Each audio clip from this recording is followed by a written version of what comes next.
Michelle?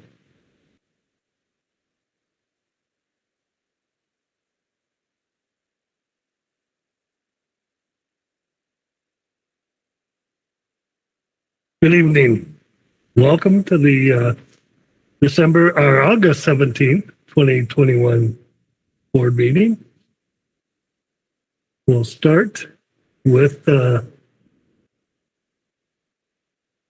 reconvene to this session at 6:04 p.m. And report there was no action taken in closed session for 54957.1. And I'd like to ask Mr. Bart Hoffman to lead us in the Pledge of Allegiance.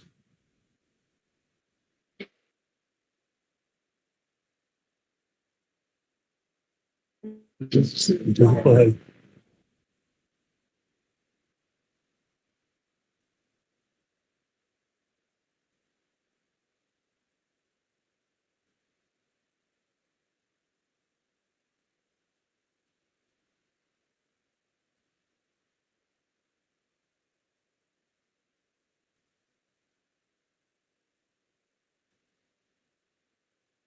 Thank you very much, Bart.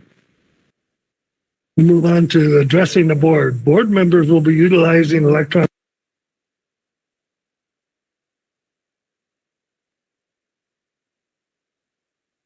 used to record this meeting. Individuals who wish to address the board may complete a speaker card and present it to the superintendent secretary. The board president shall recognize individuals who wish to speak. Individuals wishing to present testimony to the board concerning specific items on the agenda may do so once that item has been moved and seconded and is on the floor for discussion. Time limits of 3 minutes per person, 20 minutes per item shall be allowed. That's per board bylaw 9322. Board members may ask questions for clarification purposes. However, no action may be taken and no discussion may take place on an item not on the posted agenda. That's per the Brown Act. Let's have any comments from PTA. We have no requests this evening. A shame. PTA is a very important part of all of our schools. CSEA. We do not have any CSEA representatives this evening. Thank you. And finally, Teachers Association. Though Mrs. Whipple is not with us this evening, she did send a statement and ask for me to read it, so I will read her statement into the record for the board. Good evening, everyone. I hope the start of the new school year has been a good one. It definitely has been for me. I apologize for not being here this evening. I am attending an orientation for my newly elected position on the NEA Board of Directors. I would like to share that we are all feeling many emotions about the return to in-person teaching and learning. Gratitude, anxiety, and some fear of what the future will bring in terms of this current wave of COVID-19, the new variants, and their impact on children. More than anything, we want to keep our students safe. While wearing a mask and teaching with shields on the desk is inconvenient, it is necessary to protect students, teachers, staff, and the community. While I have been assured that COVID isn't spread on surfaces, COVID isn't the only concern. There is still the common cold and flu. We don't want our students out sick for any reason, so let's make sure that cleaning and disinfecting classrooms is happening daily. We are all hoping that Sandy has a speedy recovery and is back soon, and we're sending positive thoughts to her and her family. I hope to see all of you at the next meeting. If you would like to talk before then, please call or text. Have a wonderful evening, and let's continue to support one another. Gina Whipple, President Tal. Thank you very much. No further, now how about comments from the audience? We do have requests for comments from the audience this evening. And the first is one that I received that was sent to us through district email, and it comes from Lori Carrizosa. And her comment reads as follows. I was told I could email and have my opposition to the mandated mask policy be on the official record. My name is Lori Carrizosa, and I'm a lifelong resident and alumni actually, and lived in the adjacent neighbor as a child then and as an adult. This issue is very concerning to me, and I actually attended the last one in person. The masks are as useless against a virus as a chain link fence keeping a ping pong ball out. It is a well-known fact that only N100 or higher even have the ability to protect against the virus. Also, there is a 99.98% survival rate for children if they get the virus. The seasonal flu is much more of a risk to children than this is, and that's a fact. And I don't recall ever having a suggested mask wearing protocol.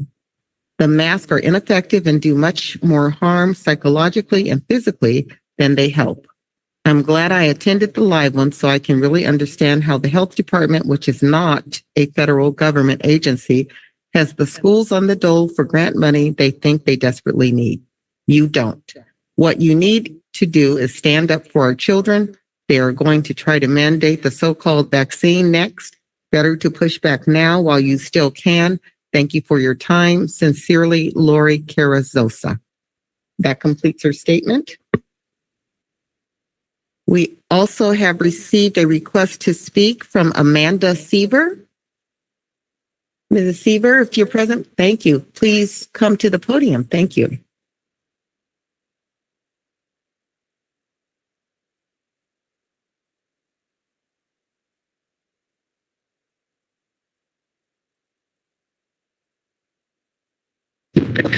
Oh, they have an echo?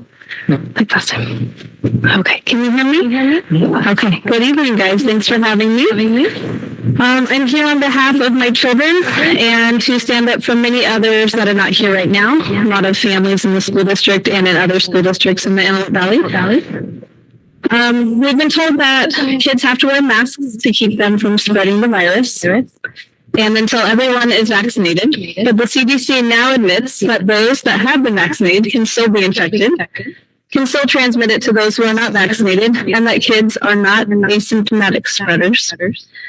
We're also told that kids have to wear masks because they're at risk for COVID. The data shows that their risk is less than from other respiratory viruses like influenza. Numerous studies show that schools without mask requirements had case rates just as low or even lower than schools which did. Have you guys read these studies? Have you asked the CDPH why out of all the safety measures they recommend the only one that they require is the one with the least evidence to support it? You wonder why at least 40 other states don't require masks in schools?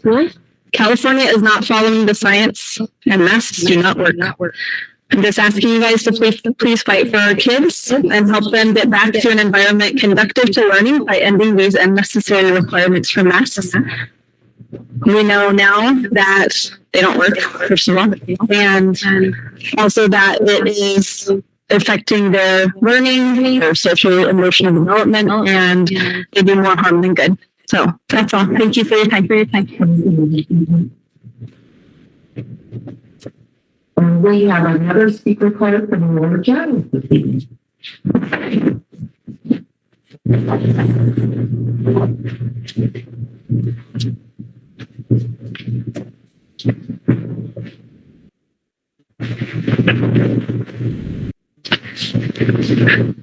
Hello. First of all, thank you for that, not having that echo thing. I'm glad you guys got that fixed. That helps tremendously. I want to speak to you tonight regarding two issues. Okay.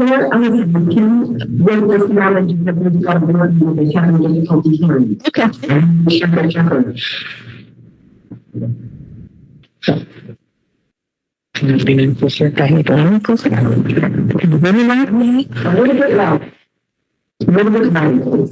Okay. Is this loud enough? There we go. Okay, no problem. I want to speak to you tonight regarding two issues. On Thursday, August 5th, I took my children to the Lancaster School for the welcome back event. My children are new to the school, and it would be very nice to meet the principal, Mrs. Forte. She did a wonderful job of greeting the parents and providing escorts to take the children and the parents to the classes and let them know their teachers' names. Some of the teachers were there. I was able to meet Jaden's teacher and see his classroom. I continue to get phone calls and emails from the Lancaster School District telling me that the campus will be open on the first 2 days of school for the parents to walk their children to the classes. The last email I received was at 5 p.m. on Monday night. At 7 p.m., I received another email, this time stating that because of increased transmission of COVID-19 and it being a fluid situation, we would no longer be able to escort our children to their classrooms. We'd have to leave them at the gate. I looked at the current LA County conditions on the Thursday that we went on the premises, and the transmission rate was 6.0.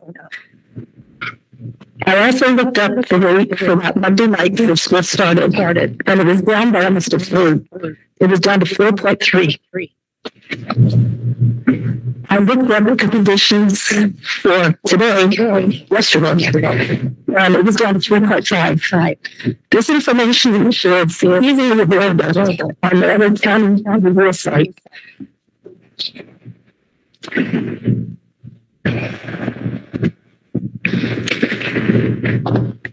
I'm not here to blame or accuse anyone of a poor decision, but it's simply not true that the transmission rates have increased.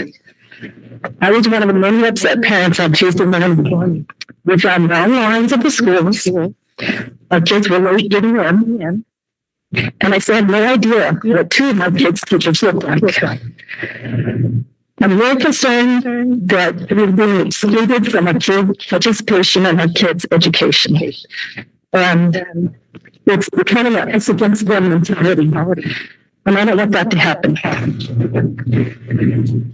My 8th grader, who's never set foot on a campus because of school closures last year,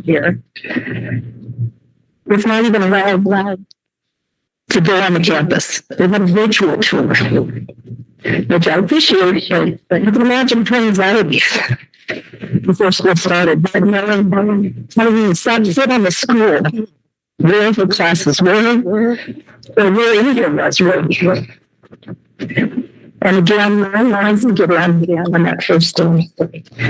I applaud your efforts to try to make things safe for kids to return. Decisions need to be made based on relevant facts and not irrational fears.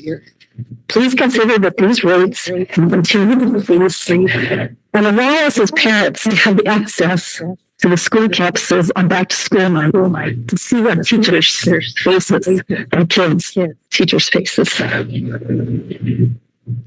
Now, regarding the issue of masking the children indoors without school, I'd like to read a small portion of an article written from the Wall Street Journal by Dr. McCary and Dr. Messner. Dr. McCary is a professor at Johns Hopkins School of Medicine. She's the editor-in-chief of MedPage Today and the author of the Price We Pay. Dr. Messner is the chief of pediatric infectious diseases at Tufts Children's Hospital and served on the Food and Drug Administration External Advisory Panel for the COVID-19 vaccines. And I quote, in the absence of data, mask mandates have ignited a culture.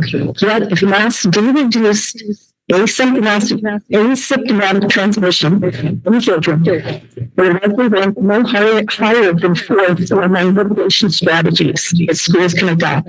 After ventilation, distancing, dividing students into small groups means pods.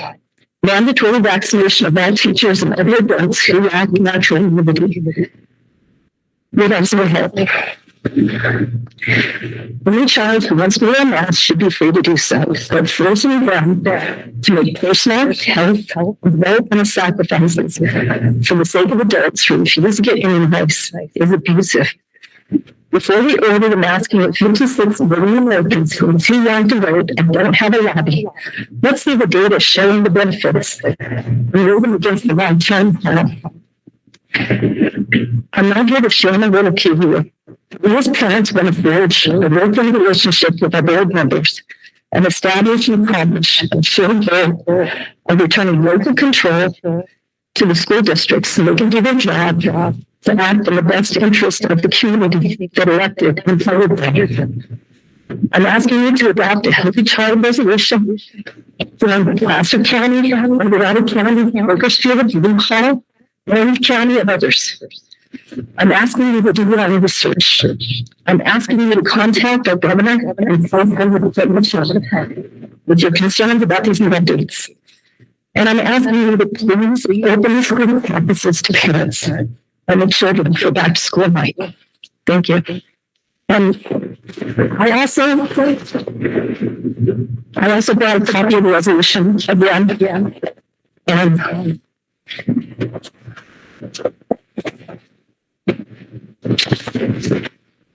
I got a graph that I thought was very, very visual. Because I'm a visual learner.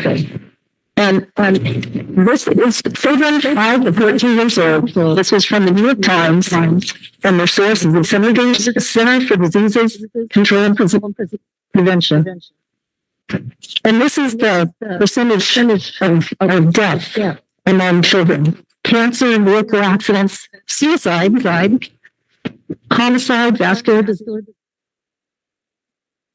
Yeah, in COVID. So I brought that to share with you guys. Thank you very much. And Mr. Conte, if you would grab those documents and we'll make sure that the board is a copy.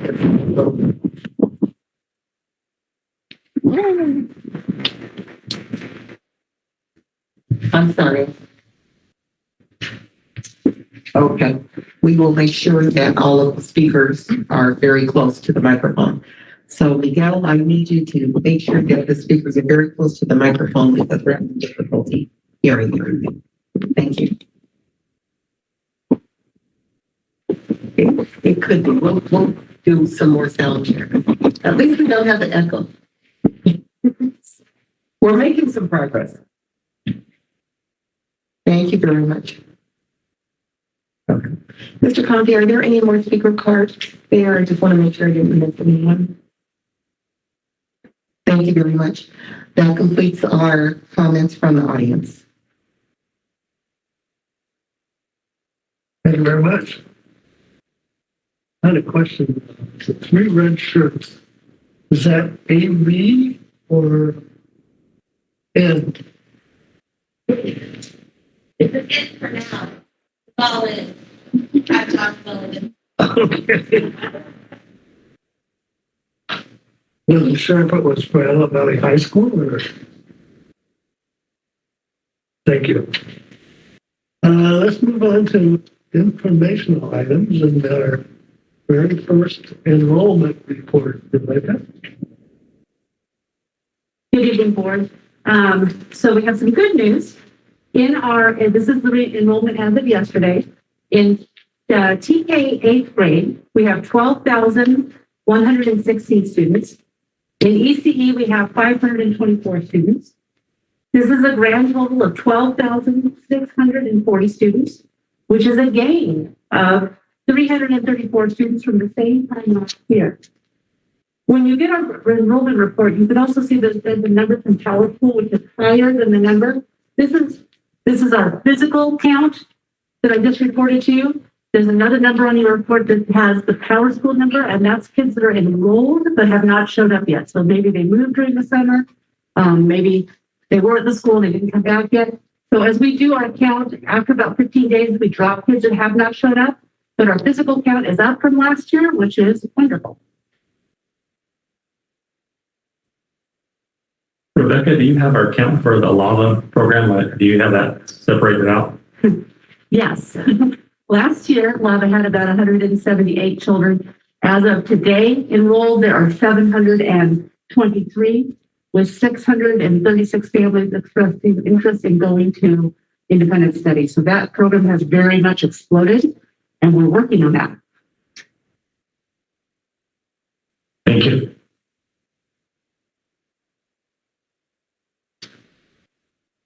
Well, that's good news to start. We move on to transportation update. Thank you very much. And we have our wonderful Julie Youth who's going to be sharing information. Speak nice and clear. I will try to bend down.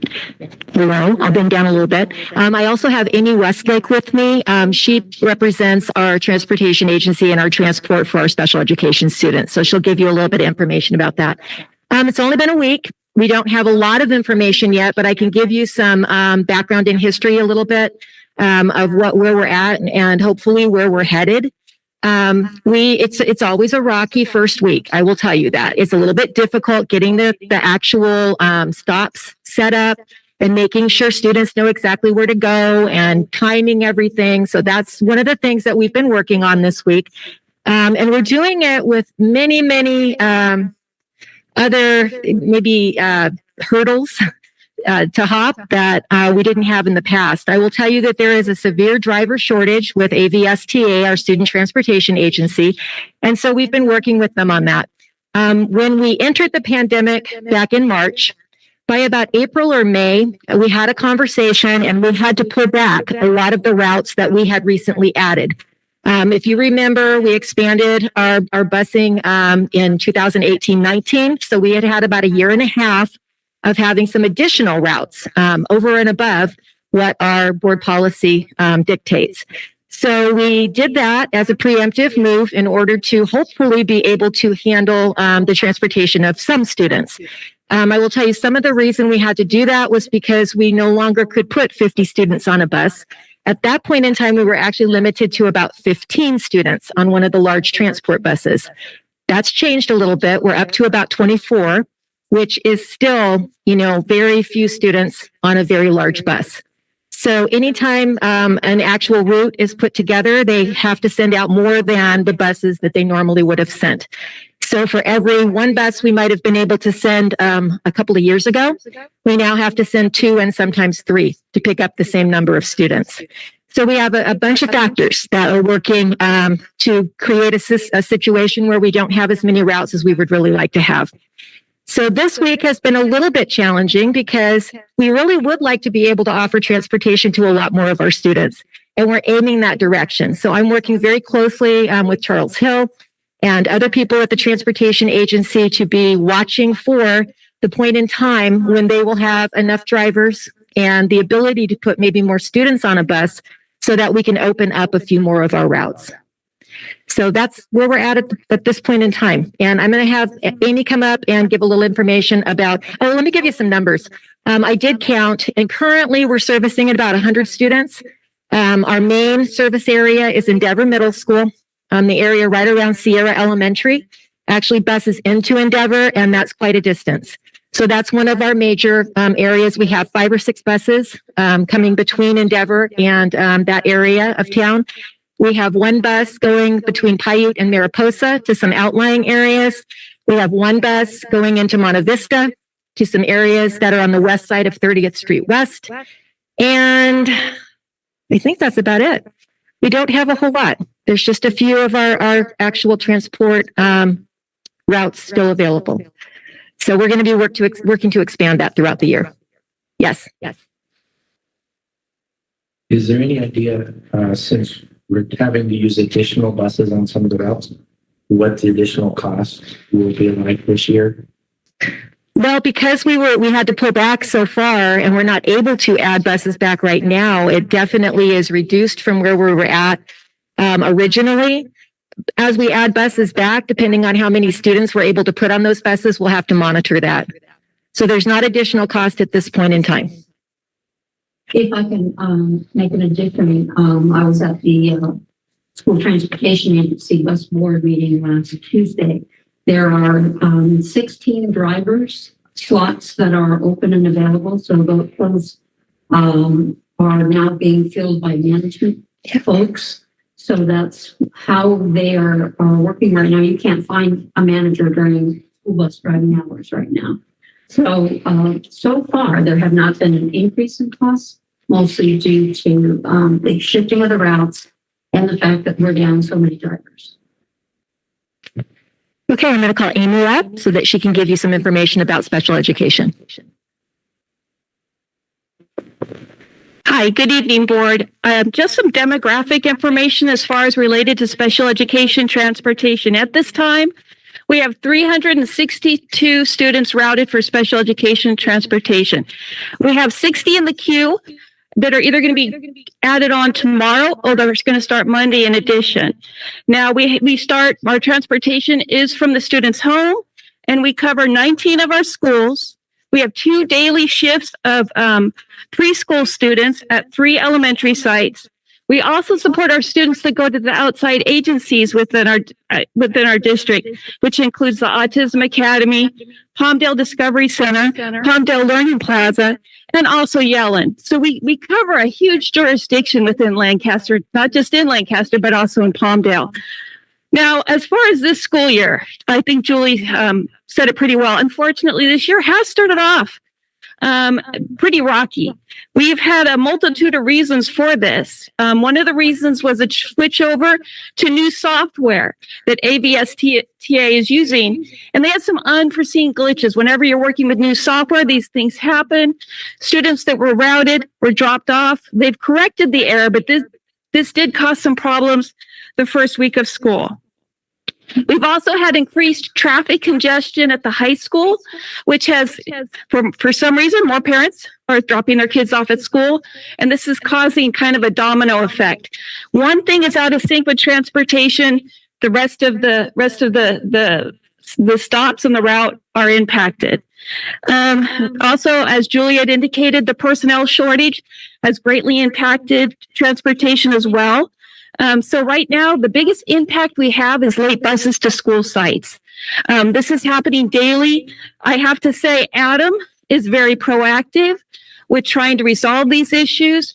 But it is, they're working on it. Hopefully we're going to get into an ebb and flow when we get these next group of students routed to improve service. And also I'd heard that they did hire some drivers to fill some of that shortage, but they have to go through an extensive hiring process.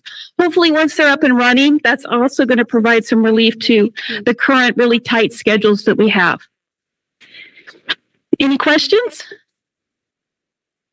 As an additional point, we have 15 drivers that are trained to be buses, but must be cleared by California Highway Patrol before they are allowed to do so. So there is light at the end of the tunnel. Thank you. Thank you very much, ladies. That concludes the transportation update.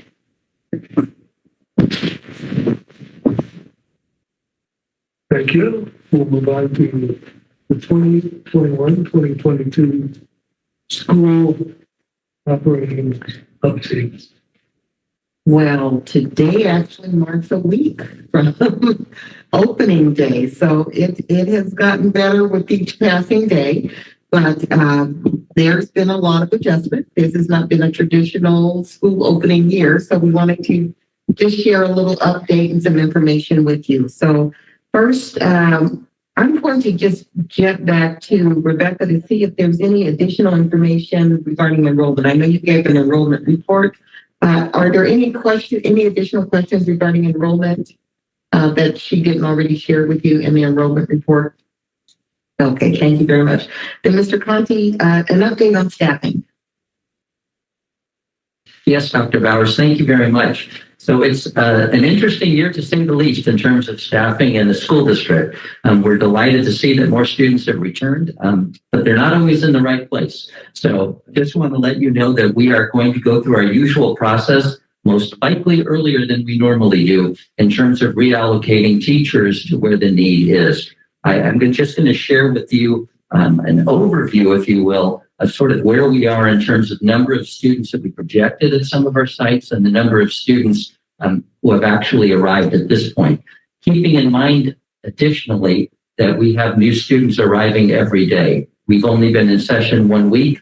Gone are the days where you'd see a huge onslaught of new students after Labor Day. We don't see that anymore in the Antelope Valley. But usually in the first 2 weeks, we still see a significant number of students arriving every day, new students arriving every day. But our elementary schools, in terms of projection, the school that is the closest to what we projected them at is 16 students below what we projected them to be. The largest elementary school is 143 students below. So as you can see, if we staff roughly at 29 or 30 to 1, there are some teachers there who will be reallocated in order to support the burgeoning needs at LAVA, the independent study program that we have. To give you a similar comparison at our middle schools, the school that is the closest to projection is 86 students below the projected number, and the school that is the furthest from their projection is 195 students below projection. Now, middle schools do present a slightly different challenge for us in terms of reallocating those human resources, simply because the master schedule is much more difficult to adjust than it is to close a second grade class at an elementary school. But we will be working on that. And we have been working with the Teachers Association, because one of the things that we really don't want to do to teachers who may volunteer to go to our LAVA program is we'd like them to retain their site seniority if they do it for the year, because that oftentimes is a reason why people aren't willing to take on an additional different assignment given the need. So we believe that the Teachers Association is on board with that concept, and we will be moving forward with that. Would you like me to roll into back to school, my Dr. Bowers? Let's go ahead and talk about that. I know we don't have everything fully planned out yet, but we are working on it. So we just want to let you know that we are working on it. And I believe at this point in time, I know last year we did back to school night virtually. And while we would love to have people on campus, we are still short staffed in many areas. And at this time, we are probably planning to do back to school night virtually again this year as well. And we do look forward to an opportunity where we can invite our families onto the campus. But we are drastically seeking some additional support. I know that, so if people know of folks looking for work, please contact us because we are looking for additional supervision aides and other positions so that we can have adequate support staff on campus, and we can provide a more opening, welcoming campus and accessible to our families. So Mrs. Giles, if you're still out there, I'm not sure, I don't see you, but if you are still out there, we are very sensitive to the need and the desire of our families to want to be on campus and to be in the classrooms and have an opportunity to meet the teachers. We want the same thing. We're just not quite there yet, but we are working towards that. But at least we are working towards having a back to school night virtually at this point in time. So you will have an opportunity to meet the teachers virtually. And as soon as we can make it possible for face-to-face opportunity where we can do that safely, we will make sure that we do that. Anything to add to that? We don't have scheduled dates yet, correct? The only scheduled date we have is the one that's on calendar for middle schools, which will be August 26th. Just another addition to what you said, Dr. Bowers, is the biggest challenge that we have with having families on campus during back to school night is back to school night normally runs anytime from 5 until 8 o'clock at night. Mm-hmm. You can imagine the necessity to do some very significant cleaning in a very short number of hours in order for school to be prepared for students and staff the following day. It's virtually, shouldn't have used that term, but it is authentically impossible to do the kind of cleaning that we would want to do if we opened up our campus to all families. So that's one of the reasons why we're looking at doing back to school night virtually. And capacity is another concern. If we have a classroom of 30 students or 25 students and their family members in a classroom space, that could be a considerable number of people in that one space. So that presents a logistic problem as well, a logistics challenge. So we are looking forward to the opportunity when we don't have those challenges to deal with. Any questions regarding that? Okay, we have an update on independent study from Mr. Hoffman. Thank you, Dr. Bowers. So typically our independent study program, we have around 150 students each year. We project that and staff that. But as I presented at the last board meeting with Mr. Wood, on July 7th, the governor signed the new SB 130, which changed the language and the way independent study is conducted in California, which gave the opportunity to have the structure of independent study along with the virtual distance learning component. So that opened up a lot of opportunity for folks who were wanting that option because of a variety of reasons. And so now our numbers, as you heard from Mrs. Fitzy earlier, are at 723 with 636 student numbered pending. So this is, something that is happening in a short amount of time from July when it was signed into law to make the changes and to implement it where we would have had a normal structure in the past. So independent study requires a written agreement. It requires a consultation if parents opt for that. So just the whole processing of it does take some time. And with the numbers as they are, HR is working to adjust the staffing as those student enrollment numbers are determined. So a lot of flexibility and patience with our independent study as we go forward, but they're working really hard to get the program logistics working and then work with the students from our teachers in place. So that's something that everyone is attending to at this time. Question. Yes. Yes. Let me go back to the numbers for LAVA. The 636, are those additional independent study students in addition to the 723 and the 178? Yes, these are students that are at their home school right now. They're on short-term independent study and they want to have long-term independent studies. Thank you. I just want to also remind the board that it's only been a week. So we are very optimistic and we're hopeful that as time continues to pass, that some of our families who have indicated that they are interested in independent study might be considered and actually express interest in returning to in-person instruction. And they have the opportunity and the option to do so. So all they have to do is reach out to the LAVA office and or their home school, and we will coordinate and work with them so that they can be re-enrolled into their school of residence as quickly as possible. So it's not only one way. They can go back to their in-person school. So we want to make sure that everyone is fully aware of that opportunity as well. And last but not least, Ms. Dr. Freeze is going to share an update on safety. Thank you, Dr. Bowers.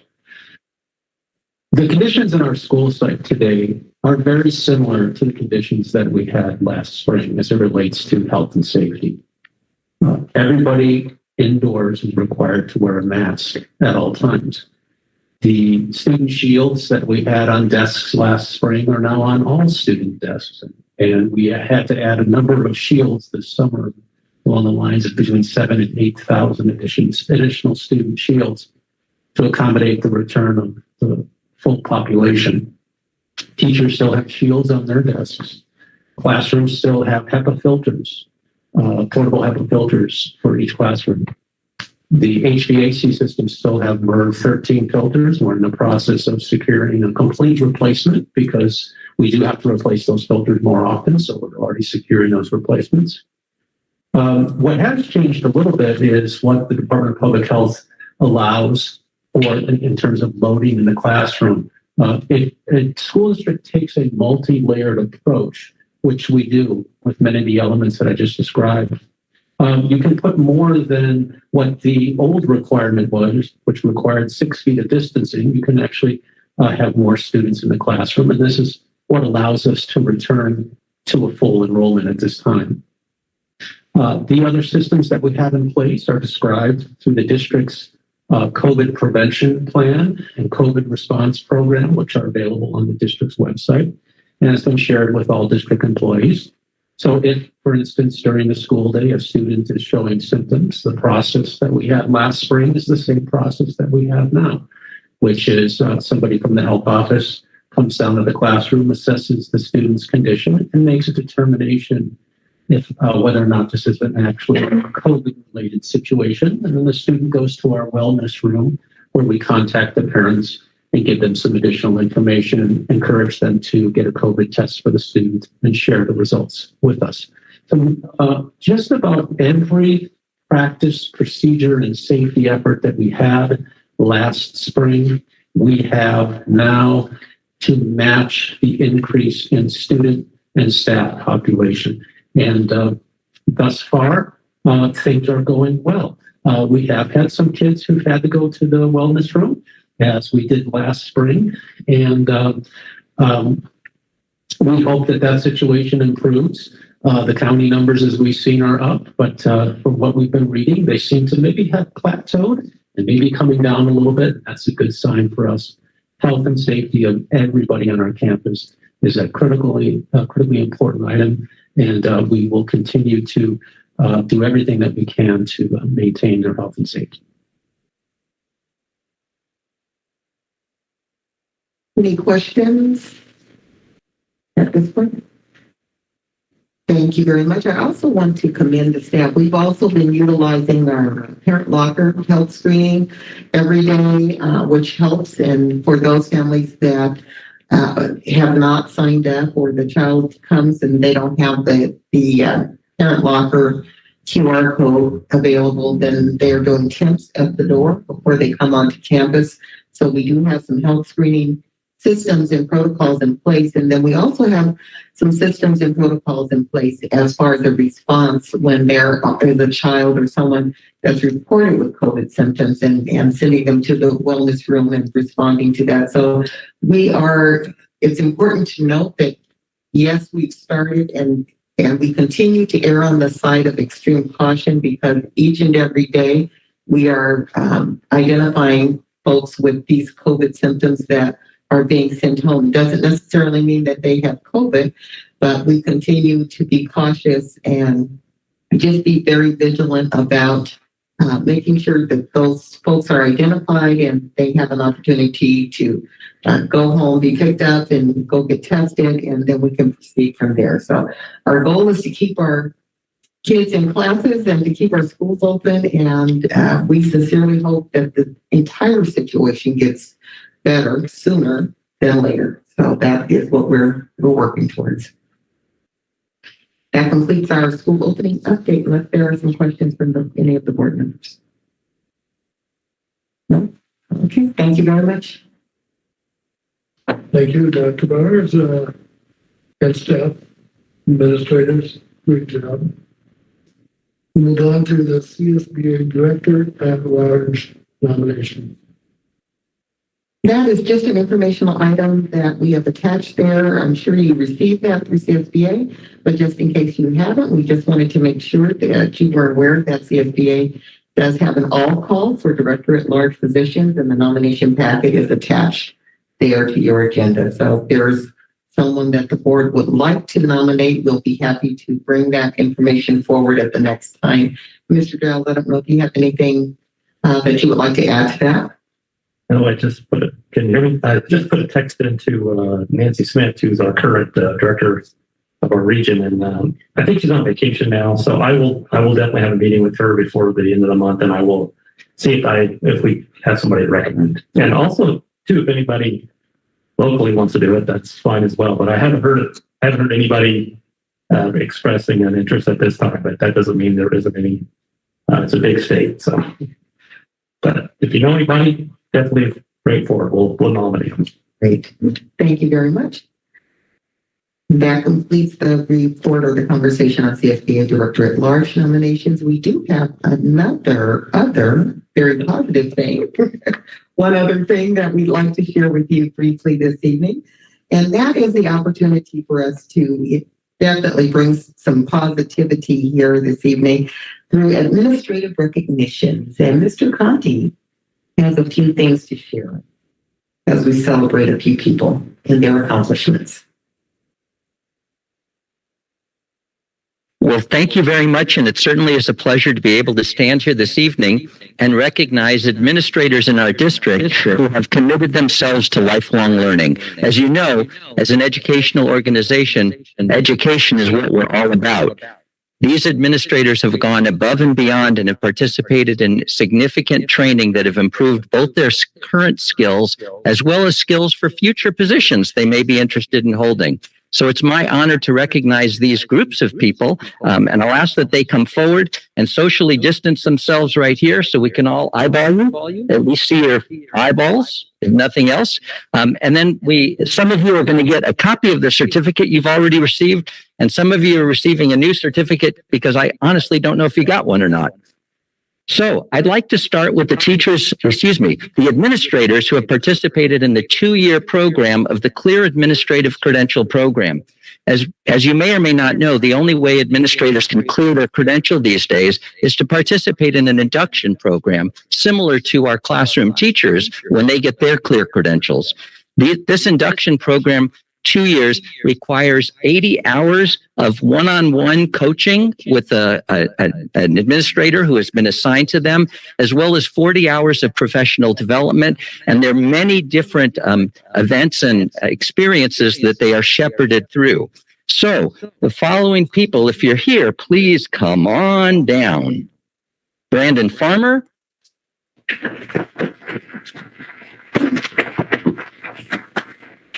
It's great to see you, Brandon. Mary Thurston.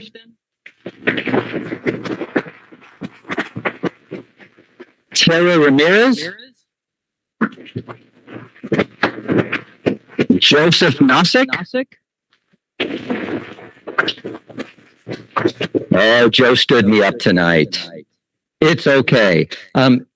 Jill Culver. And Christy DiPasquale. If you'll indulge me just for a minute so I can give them their certificates. And Tracy, are you here? Tracy, why don't you stand in for Joe? And if you want to change the certificate and put your name on it, I'm okay with that.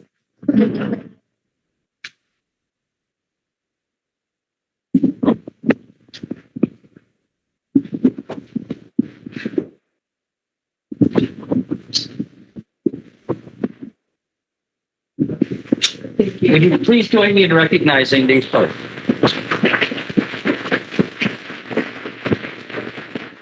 Congratulations and thank you so much for your hard efforts. And you may return to your seats. Absolutely. Thank you so much. Wave to the board. Seriously, wave to the board. I'm not just messing with you. Thank you very much. You may return to your seats. Good job. Mary, come on back up. So the quintessential overachiever that Mary Thurston is, in addition, last year, she completed 80 hours of an AXA Academy. She attended the Principals Academy. As you know, Mary's been an assistant principal in the district for a couple of years. I guess we know what she wants to become. Will you please join me in acknowledging Mary Thurston?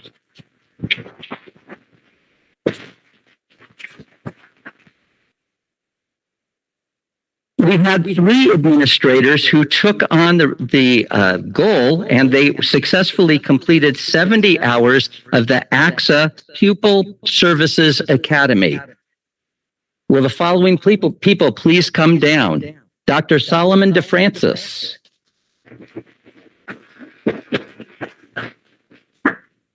Dr. Sonia Arnold DeHay. And Trish Wilson.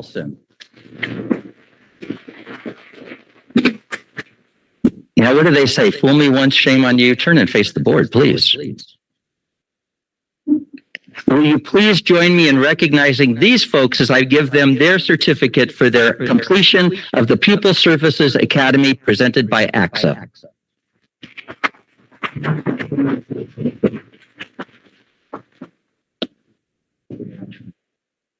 And you could wait for the audience now. The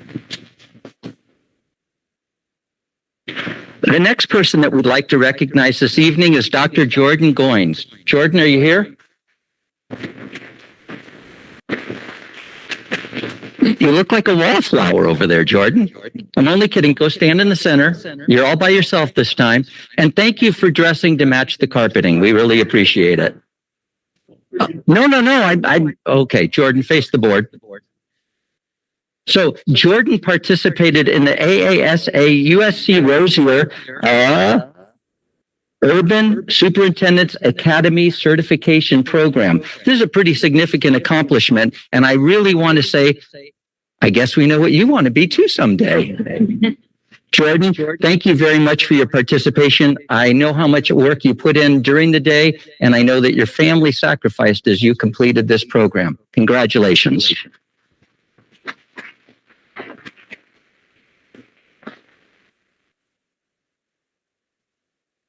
And last but not least, Krista Thompson.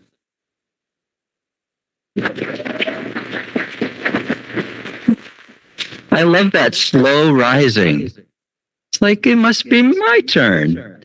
Krista, we want to acknowledge you. You participated in 8 modules. I have no idea how long it took, but I looked over the course content, and about halfway through, I thought, oh my stinking gosh, how did you manage to do all of that? But Krista participated in the Leading Edge Online and Blended Teacher Certification Program, and she graduated, if you will, with high honors.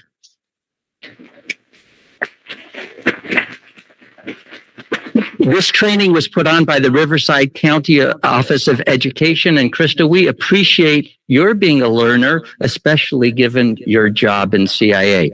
How many hours would you say you put in? 60 to 70. Not quite as much as the 80s. All right, so then I take some of that back. I'm only kidding, Krista. Congratulations and thank you for all that you do.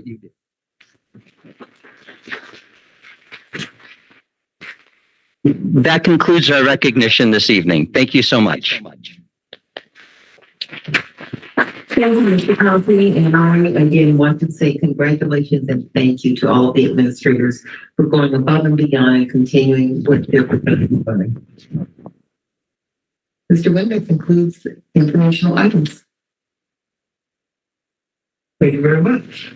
We move into presentation and requests and proposals and reports, and start with early literacy support block. Here comes the team in red.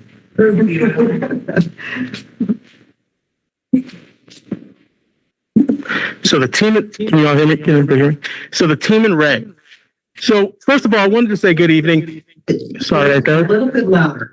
So really you have to work on that viper, make sure people are right on it.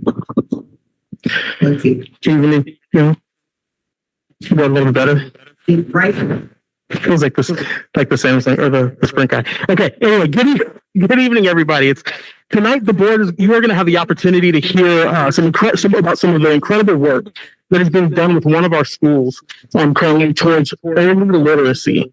Last year, we introduced to the board that Joshua would be seeking and receiving the Early Literacy Student Block Grant, or the ELSB grant for short. Since then, the principal and her team have been working on a plan to be able to provide early literacy programs to their school and their site, and to make an outstanding learning experience and early literacy learning experience for their students. Tonight, you're going to have the opportunity to hear from the team that has been working so hard to get this work off the ground, and getting their school to make significant and magnificent changes that are going to be able to provide for great reading for their students. The Early Literacy Student Block Grant is focused around providing students in TK through 3 with the literacy skills needed to be successful readers in grades 3 and beyond. Joshua was identified as one school who was able to receive this grant. And in order to support Joshua, the state has provided us some funding to be able to make sure that early literacy is going to happen at Joshua Elementary School. So with that said, the district is supporting Joshua through both myself, Ms. Krista Thompson, as well as our consultant, Ms. Becky Russell, who's assisting with planning and working with budgets to make sure that everything on this grant goes well for this school. So without further ado, tonight you're going to have an opportunity to see the plan and be able to see exactly where Joshua's headed. We're so excited. They're doing great work and we're looking forward to seeing where they go. So here we go, Joshua.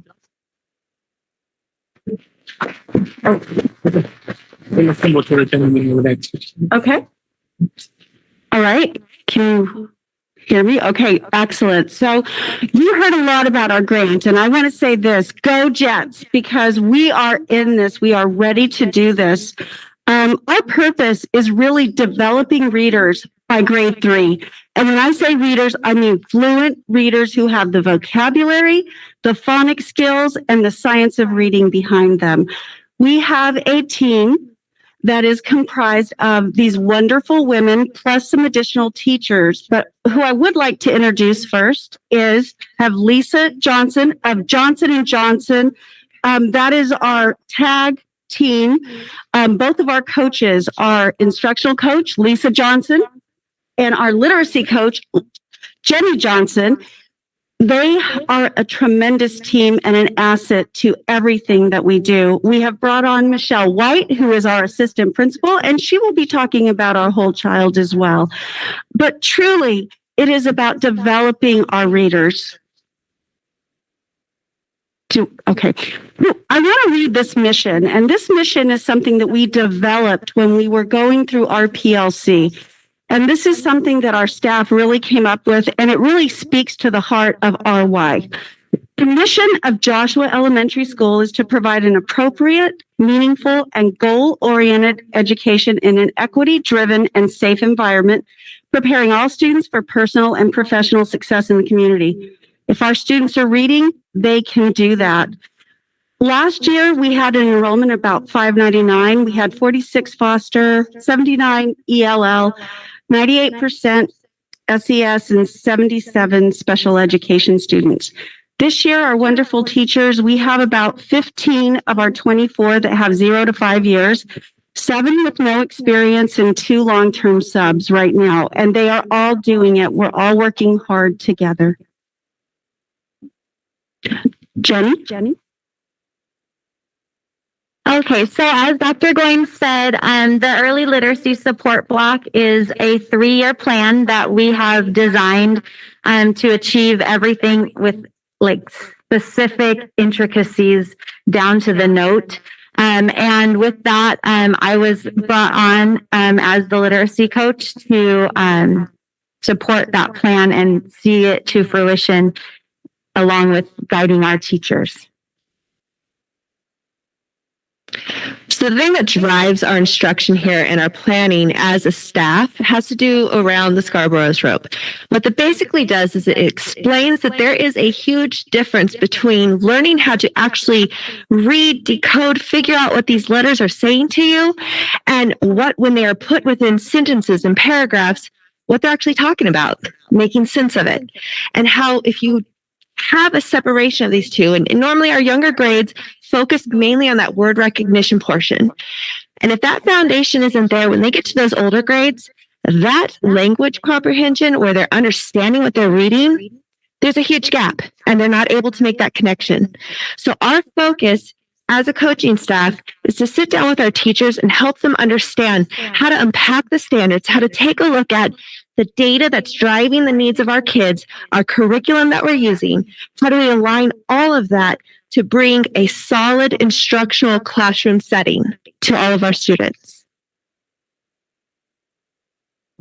So that big Scarborough's rope with all of those tiny pieces and all of those words that even some very seasoned teachers are not as familiar with. It gets broken down into the simple view of reading. And so you take that top chunk of the rope and you take that bottom chunk of the rope. And if you put them together, then you are an accomplished reader and you will have great reading comprehension. However, if you do have one of the chunks and the other chunk is not as strong, you cannot ever reach that comprehension level, and vice versa. So we have many students who have been able to decode and have been able to get to the part where they can actually read words. But if they don't have that comprehension piece, then the reading never happens and it's just a big waste of time. So The simple view of reading just puts them both together, and that's how we focus on kind of getting our students to meet in the middle. And our program, our grant is set up into a 3-year part, and we broke it up so that it's palatable and it's something that we can actually accomplish as a staff. If we expect our staff, our young staff that we have, to be able to accomplish the lofty goals of this grant in 1 year, we will fail miserably.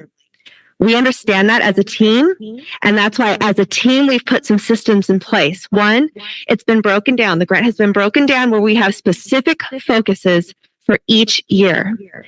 The other major thing that we have in place right now is we have designated PLC time. PLC stands for Planned Learning Communities.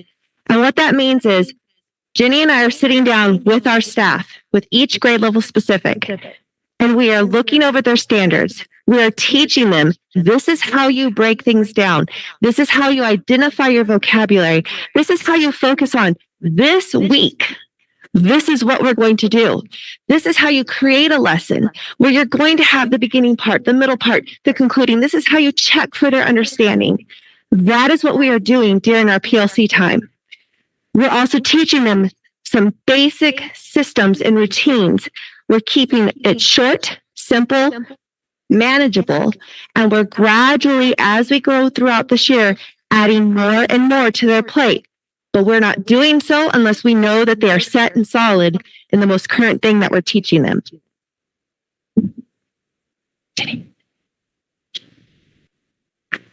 So the way that we came to the understanding of how we needed to break it up, which increments we needed to place it in, is we went through all of last year and took specific data on our students, and we had to drill down and figure out where exactly is the need and how can we accomplish it. As you can see on the chart,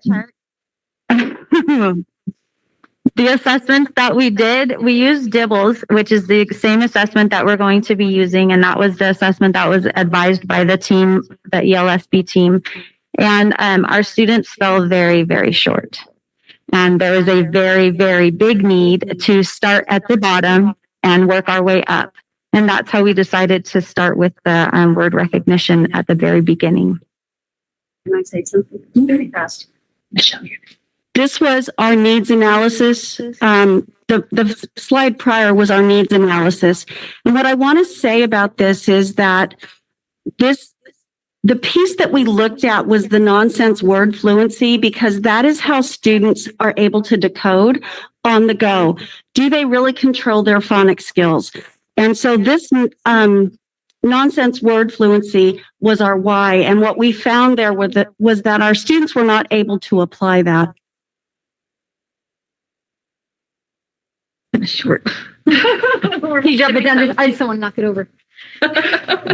Here you go. No, don't like it. Thank you. I appreciate it. So we know that we want our students not just to be fluent readers, but we want them to be able to access the curriculum in all areas. But in order for them to access curriculum, we need to make sure that their basic needs are met. And one of the ways that we can do that is by looking at Maslow's hierarchy of need. We know that if our students have that foundational set, that we can use that foundation, then build on the tiers above. Their physiological needs, the air, the water, food, shelter, sleep, clothing, and reproduction, those are essential needs for our students. We know that at the school site, we need to provide a safe environment where they feel welcome, where they feel valued, and where they know that we know that they can achieve whatever they set their minds to. Our job is to support them in that. And we know that with hard work and our teachers and our team here at Joshua, we can accomplish that over the next few years. We are really excited to watch our children grow, but we know that we have to have our foundation set before we can start. So this is a really important quote for us as a team. A coach is someone who tells you what you don't want to hear so that you can see what you don't want to see, so that you can be what you've always wanted to be.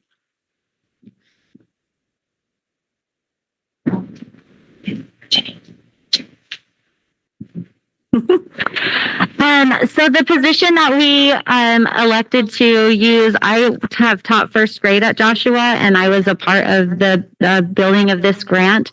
And we recognized early on that the only way that we could support our teachers was by having an additional coach at the site that focused strictly on literacy.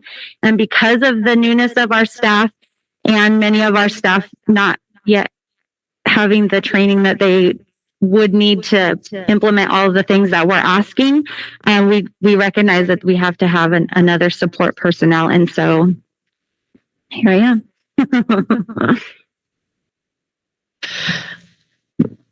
I'm not as short as Michelle. Sorry. The other thing that we wanted to point out is we have to break a cycle. So I was hired on as a new coach because our coach moved up in the district. And I was blessed with being placed the last quarter at Joshua. My husband is military. We just moved here in February. With that said and done, I have taught literally all over the world, all different grades from preschool all the way through university. And so I bring a specific skill set with me. And I think the biggest attribute of that skill set is that I can acclimate quickly to the needs of the area that I'm in. So I'm able to see what we've been doing and what isn't working and what we need to do to change that to make it work for our students. And I will tell you, we've already had one full round of PLCs with all of our grade levels. And they are excited. They're scared. I won't deny that. But they feel completely supported by this staff here. And they know we face a lot of challenges, as they've talked about with staffing and that type of thing. But everyone is rising to the occasion. We have literally felt physically a change in the climate in our school from our teachers, from our students. I'd love to say our parents, but I know we're still working on that part, and that's okay. But we need to change what has been taking place because it wasn't working. If it was working, we wouldn't be in the situation. So we know that there needs to be a change, and it is hard, but everyone is open to grow. And that's the part to me that's most exciting about this campus.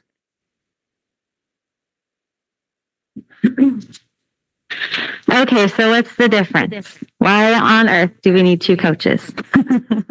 The question has been asked, and it was kind of curious at first, but we have designed it clearly from the get-go. And across the board, if you ever hear about a literacy coach, the job is kind of wide and broad and is utilized whatever needs to be utilized at a specific site.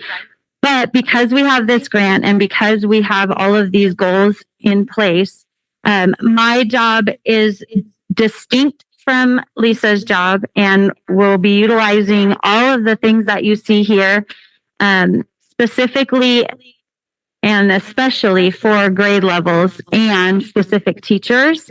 And then if you go to the next slide, you can kind of see the specific routines and procedures that we will be doing separately, as well as how we overlap and work together as a team.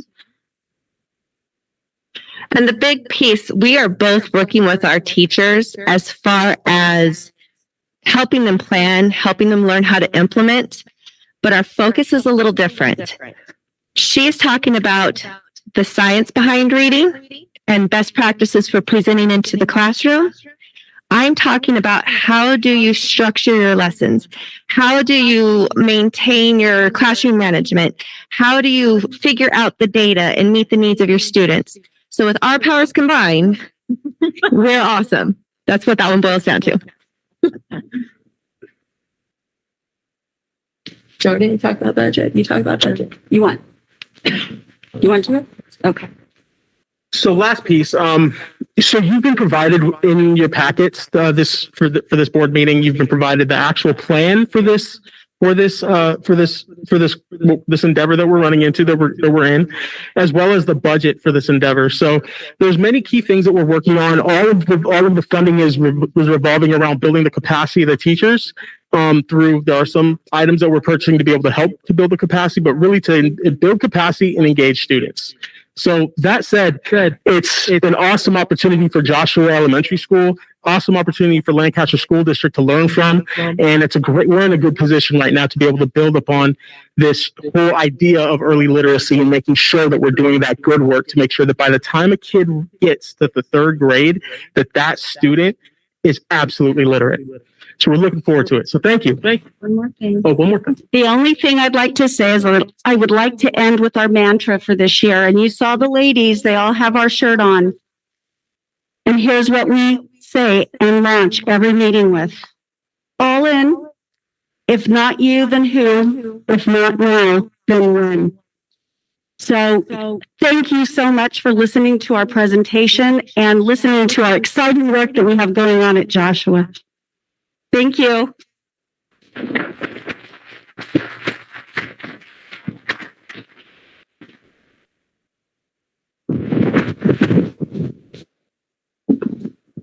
So now I know what the end is. Thank you very much. We move on to school plan for student achievement. We have 3 schools, Jack Northrop, El Dorado, and Discovery, Warner, and Lincoln. Was that that's correct?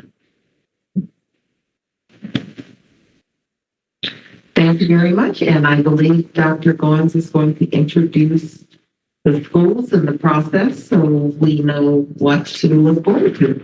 And I'm just going to say, Mrs. Zapata, very, very nice job. Very nice job to the team. So thank you again for your presentation and the information on the grant. Dr. Goins, take it away with this SIPSA report. Thank you. So first of all, I don't know if there's anybody in the district that's more excited about school plans than the guy that's standing in front of here talking to you about school plans and the process that we've gone through with this. We're very happy. So with all of this said, first of all, I want to say hello again. This is another monumental achievement. We've been putting in a considerable amount of work in order to build our school plan process and making sure that what's happening is we'll be able to provide the schools with the best plans possible, and then be able to provide the district with the greatest amount of growth, and obviously the best culture that a school district can have. So currently what we're working on, just so that the board's aware, what we've worked on is revamping the whole school planning process. The school plan is no longer a plan that sits, that is taken and put on a shelf and is done after being written. It's something that is consistently coming back, our principals are consistently coming back to through our instructional leadership teams, through our instructional leadership team walks, and through all of the different and varying opportunities and places that we're able to have those discussions. When I go to have conversations with principals at the sites, that's what I'm doing, is I'm talking SIPSA with them, school plan with them. So what we've done tonight is we've started the process of our principals and their teams have completed their school plans. Now we're going to be in the process of presenting those school plans to the board, because we want the board to be able to provide, first of all, have a solid, good knowledge of what's going on at each single site, which is why we're only doing 4 plans per meeting, so that there can be a solid foundation and understanding of what's going on at the site. So when you walk on the sites, you can say, hey, that I can see that signature practice in play, and I can see that school is doing an awesome job at small groups. Or their high priority standards it's amazing their work that they're doing with high priority standards. All of these pieces are going to be very clear to you very soon. The other piece that we want to make sure of is that we want the board to be able to make sure that you guys have the opportunity to provide input. So you have this time period to be able to come back and still be able to provide input between now and the next board meeting to our principals, and make sure that we want to make sure we're getting the right work done. So with that said, we've got 4 schools tonight. I'm so excited about these schools. We've been working hard. Jack Northrop with Miss Kimberly Cochran, brand new principal to Jack Northrop. We have El Dorado with Mr. Todd Coleman. Can you raise your hand, sir? And then we're going to have Miss Cindy Queen over at Discovery. And then we're going to have Miss Dee Dee Anderson over at Lincoln. You're going to be hearing some great things about what's going on at these schools. So I'm looking forward to this presentation. This will be good. Thank you, Jordan. I am really excited to be here tonight. I actually asked to join tonight's meeting a couple weeks ago so that we could just wrap this up and get rolling with our school year, with your approval, of course. So really super excited. The move from New Vista Middle School to Jack Northrop has just been astounding, and to be with the littles instead of the bigs just is so different, but so amazing every day. The staff at Jack Northrop put in so many hours building the school improvement plan with Mr. Coleman. So I want to give a shout out to him because he did a lot of the pre-work in the plan. So what we're going to go through tonight is just an overview PowerPoint presentation. I'm at 10 minutes. So I'm going to watch that clock very, very carefully before the hook comes out. And just want to do a special shout out. If you're in this room, this plan is for you. We are a community of learners. We pride ourselves in professional learning communities, and you are definitely a piece of our school plan. Again, just thank you for the opportunity. Welcome, everyone. And so you first start up here with some photos of our school. These are all new photos. Students working in their classrooms, enjoying some playtime outside, free, enjoying their lunch, and getting ready to go into deeper learning. You see on the kindergarten carpet square there, students already enjoying books in their classroom. And that was actually taken the second day of school. So I'm very excited about this. Next, is there a clicker? No? Okay. So our instructional team is just an amazing group of folks here. We've got Claudia Seekes, our assistant principal, Jessica Kern, our instructional coach. We have every grade level and representation, including our special education program, is represented on our ILT. That's our instructional leadership team. It's extremely important to me that every member, every student from our school site is represented by an adult on that campus in order to fully have a great understanding of next steps for our school and what everybody's needs are. Next. The vision and mission of Jack Northrop Elementary School is deeply rooted in all that they do. We have a great seasoned staff and wonderful new staff as well who are a cohesive group. The main takeaway here is that our staff are truly committed to preparing our students today for their success for tomorrow. We're not waiting. There's a strong sense of urgency to help every student perform at or above grade level in reading and mathematics. I'm very excited about that, and also helping our students to leave our school with the 21st century skills that they need as they move forward in middle school, high school, college, and career. Our school story is deeply rooted. Our school has been providing an outstanding education for students in the Lancaster area for just over 30 years. We provide educational services for students in TK through 5th grade, including resource services and special education. Our learning community is representative of a diverse neighborhood. Our African American students represent just over 34% of our student body. Just over 4% represent American Indian students, 3.6% Asian students, 17.6% Hispanic students, 2.6% Pacific Islander students, and 35.9% white students. And it's wonderful to have a balance in the demographic student body that we serve. At Jack Northrop, our focus is on continuous growth, supporting students with growth mindset, and supporting our students. One of the slogans is it's always a great day to be a Jack Northrop Explorer. And to hear kids as they're leaving the gate, whether it's the kindergarten gate or the big kid gates, and hearing them say, I had a great day, I can't wait to be back tomorrow, is just really exciting. All of our staff are hearing these phrases from our kids. And I really just should start recording them because I'm not making this up. It's really exciting.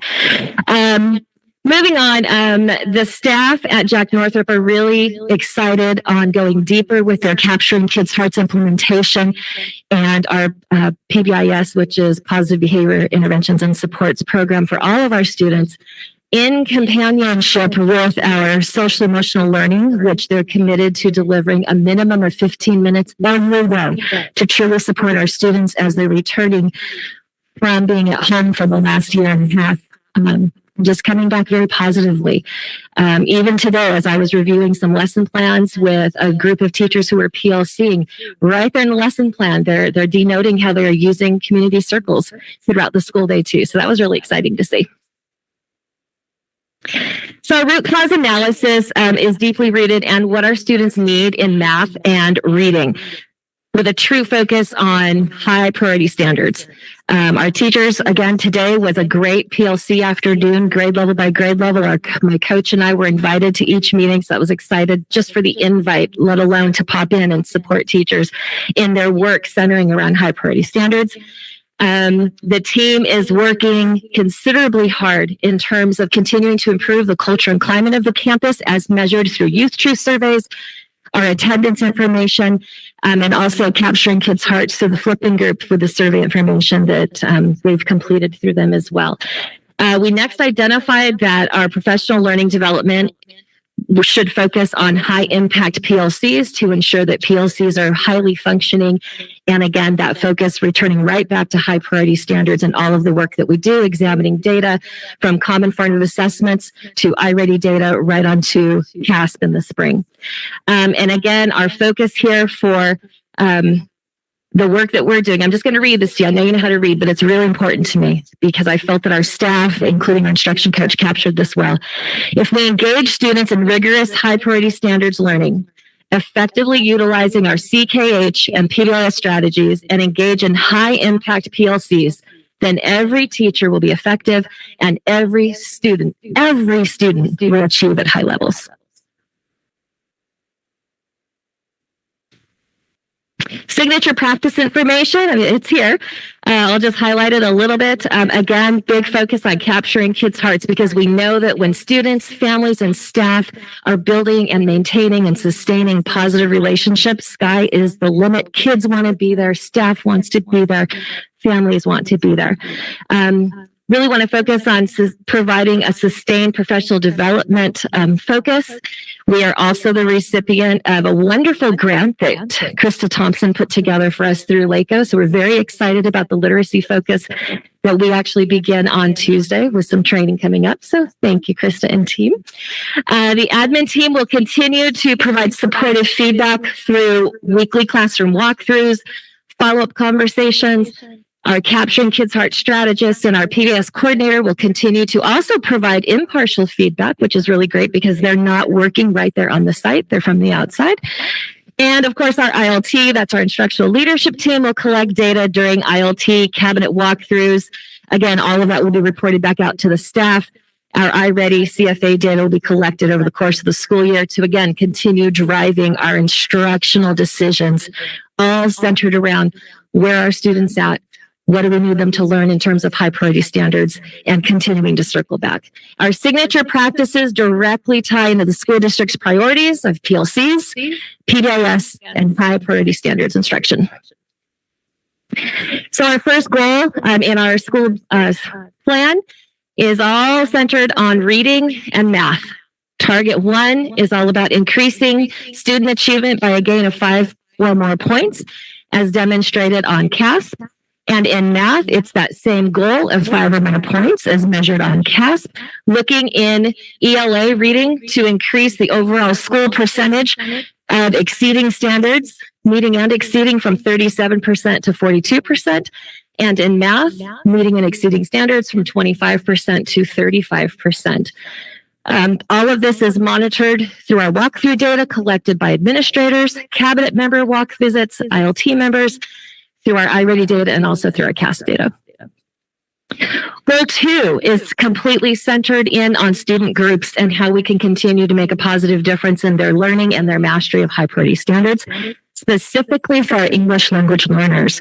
Our goal is to see that our English language learners increase by a minimum of 5% in the new school year, as measured by the LPAC and also LP. Target 2A is a focus on increasing proficiency levels from one band to the next, as measured on LPAC. Target 2.5, again, 5% or more of our English learners. The target is being reclassified in the current school year. And again, same monitoring piece, walkthrough data collected by administrators, cabinet members on their visits, ILT members, and through our iReady data, LPAC data, and CASP data. Goal 3 is a pretty intense goal. We completely focus on attendance and student behavior and also adult behavior because we know that that directly links to choices that our students make. We're all about providing a safe, warm, welcoming environment for all persons at our school site. Target 3A focuses on the attendance rate increasing from the current rate of last school year of 92.52% to 95% and higher. Target 3B is all about helping students, families, and staff feel connected and motivated to school throughout the school year, and especially through our Capturing Kids' Hearts implementation, our PBIS implementation. And these things will be directly measured by Youth Truth Survey data, Capturing Kids' Hearts survey data, attendance data, and office referral SWIFT data. Goal 4 is focused on maintaining, sustaining, building positive relationships with all of our families, our community partners around the needs of our students so that our decisions are informed and we continue to focus on strengthening our programs. We have several targets in this area to accomplish this goal, from increasing parent involvement to school activities, from family nights, parent conferences, school site council, ELAC, parent conferences again, award assemblies, lunch on the lawn, parenting partners, which our awesome Diana, she is our parenting partner family ambassador, is already planning for our next workshop with parents. 4C is all about increasing parent communication and helping to build that comfortability with parents at school, including coffee with the principal each month.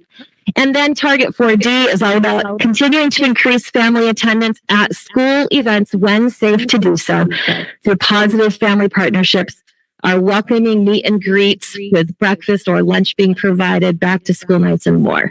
And again, this is measured or monitored by our event schedule, our completions, Youth Truth Survey data, our meeting sign-in sheets, in-person and virtual, ILT, SSC, and ELAC. Any questions? I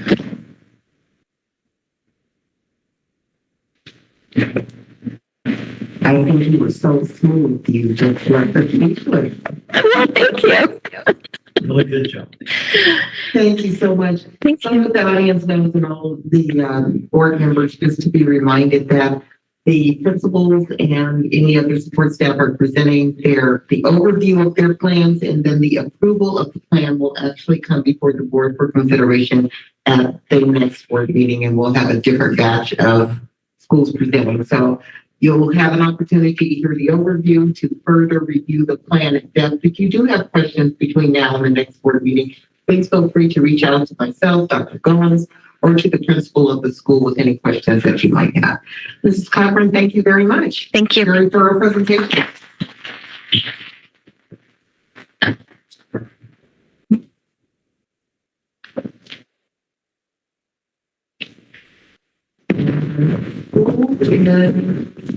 Okay, I see Mr. Coleman moving towards the podium.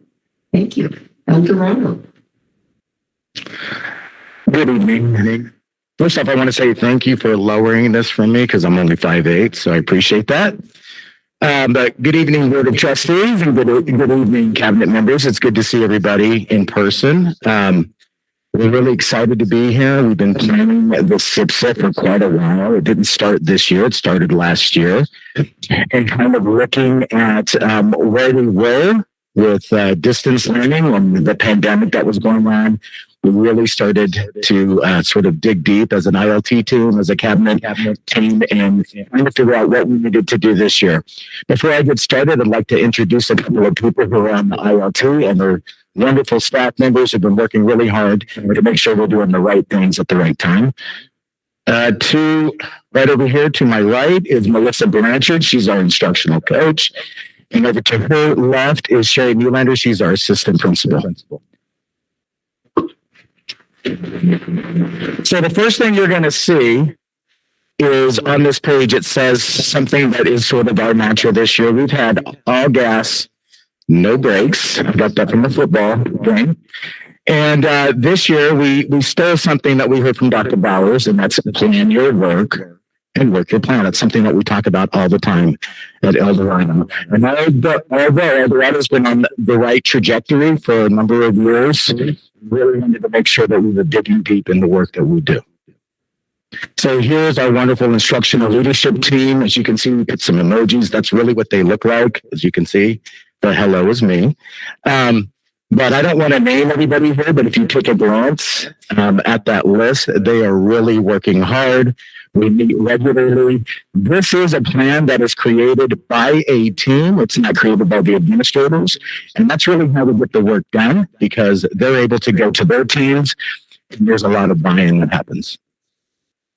So the vision of Eldorado Elementary, I'm going to read this caption because it's important to see, is that we are committed to providing all students, every student, of a rigorous academic education, a safe learning environment, and the knowledge, the skills, and this part, the growth mindset, that's key, necessary for success in the 21st century.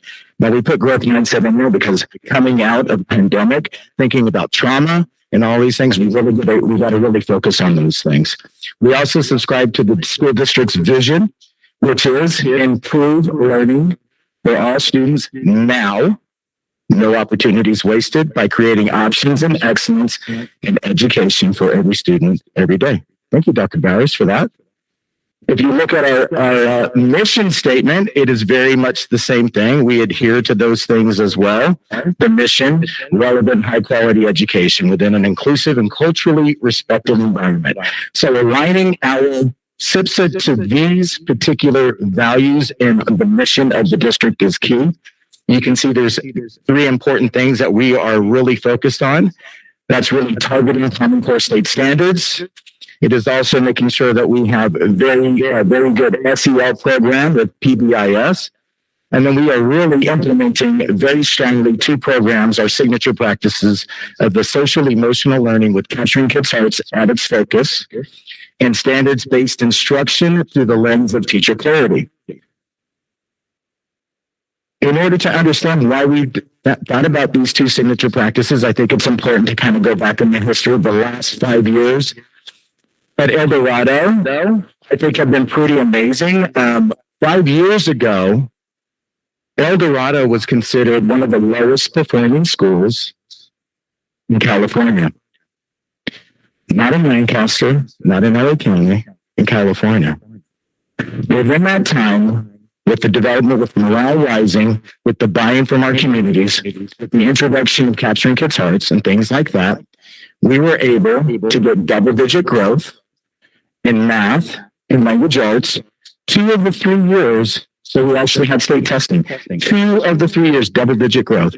We were on a trajectory. We believed that we could get to 50%, met and exceeded for all students.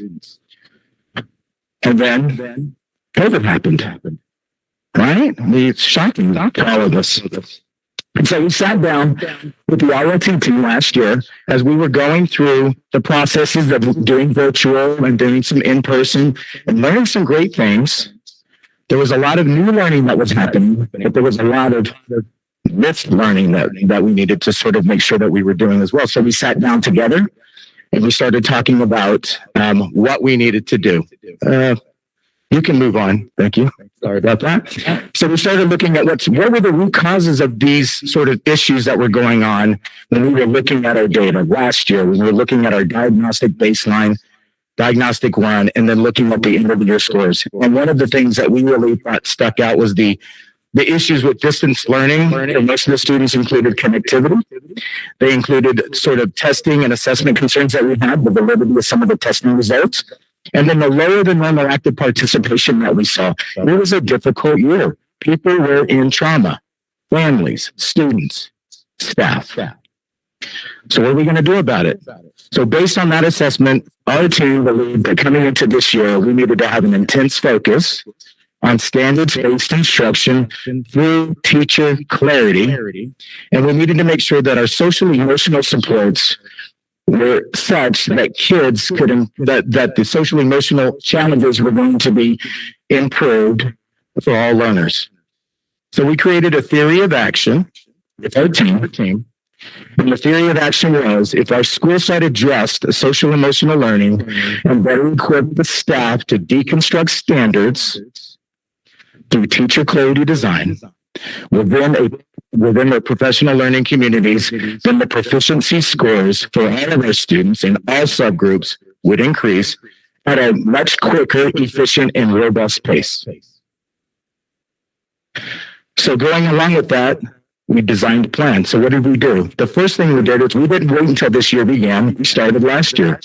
We created 2 professional developments.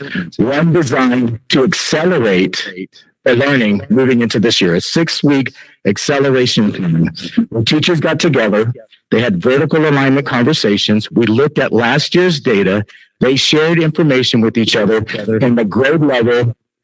Then the grade levels would create SMART goals around what the kids were lacking from last year. So we have a core problem that's going on right now. So we have to address core. But in order for us to address core, we got to see what they're missing. We have to have some sort of baseline. So all of the teachers got together. It was a great opportunity for them to discuss and dissect data, create SMART goals. They did 3. They identified 3 deficiency needs in the standards for ELA, and they did that for math as well. And then they created SMART goals around them. We're doing that for 6 weeks. There's a common formative assessment that's created. There's a pre, and there's a post. And then after the 6th week, we're diving right into the grade level curriculum. We're creating PLTs, personal learning time, where we can address the equity issues that would be at hand for all students. That's at Tier 2 and Tier 3. We also address our ELD students with the 30 minutes that they receive for the designated time, along with an additional 30 minutes so that they also get Tier 2 supports. So they need to have the Tier 2 supports as well, because those prerequisites are important to challenge, to address the standards that we're working at right now.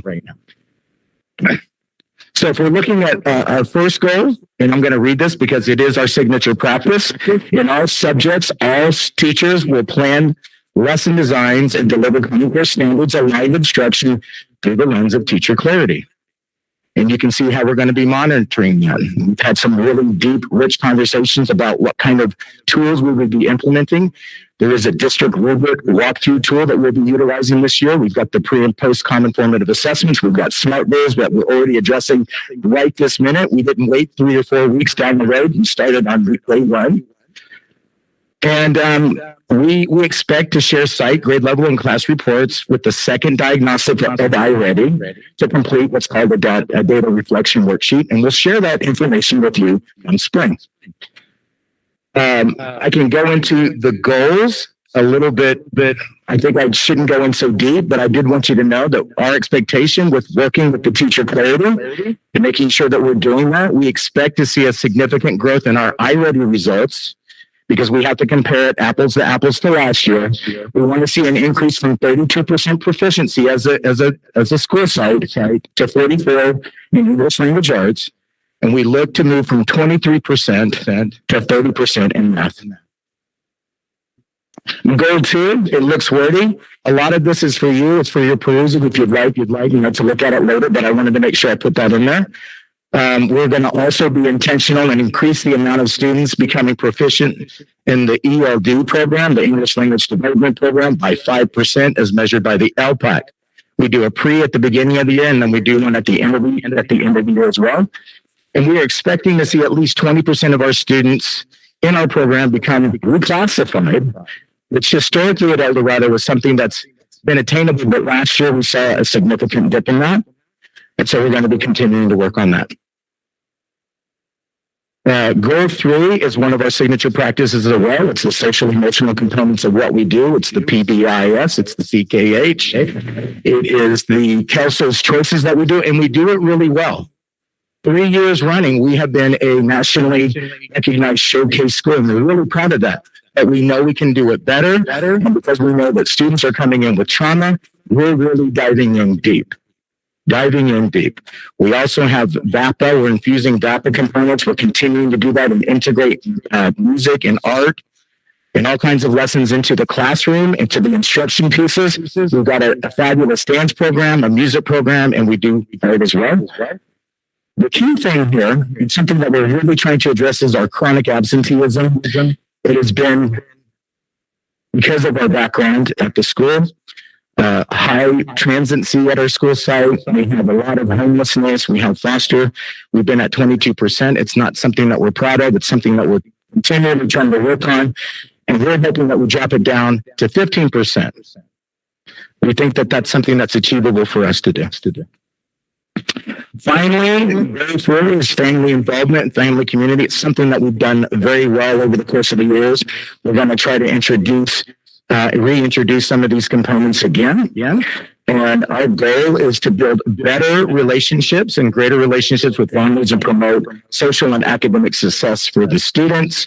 We're looking to from our parent and student surveys, we're hoping that those will indicate an annual increase of 5% in school communication connectedness as indicated by Youth Truth surveys.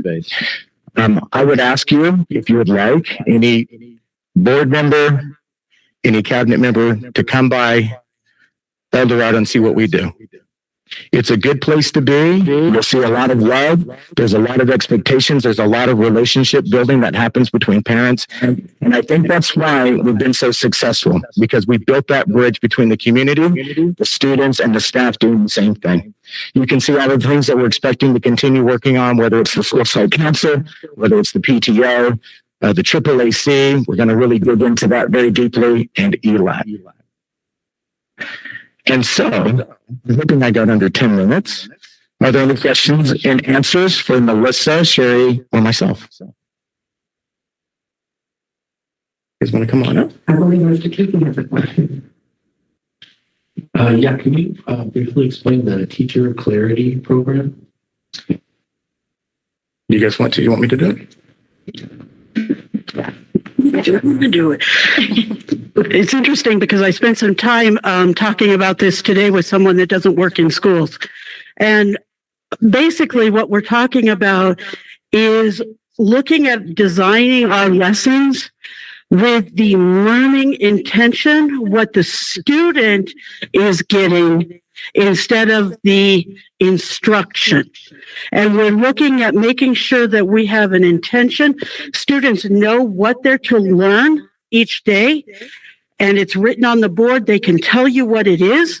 And then they also know what it means to be successful.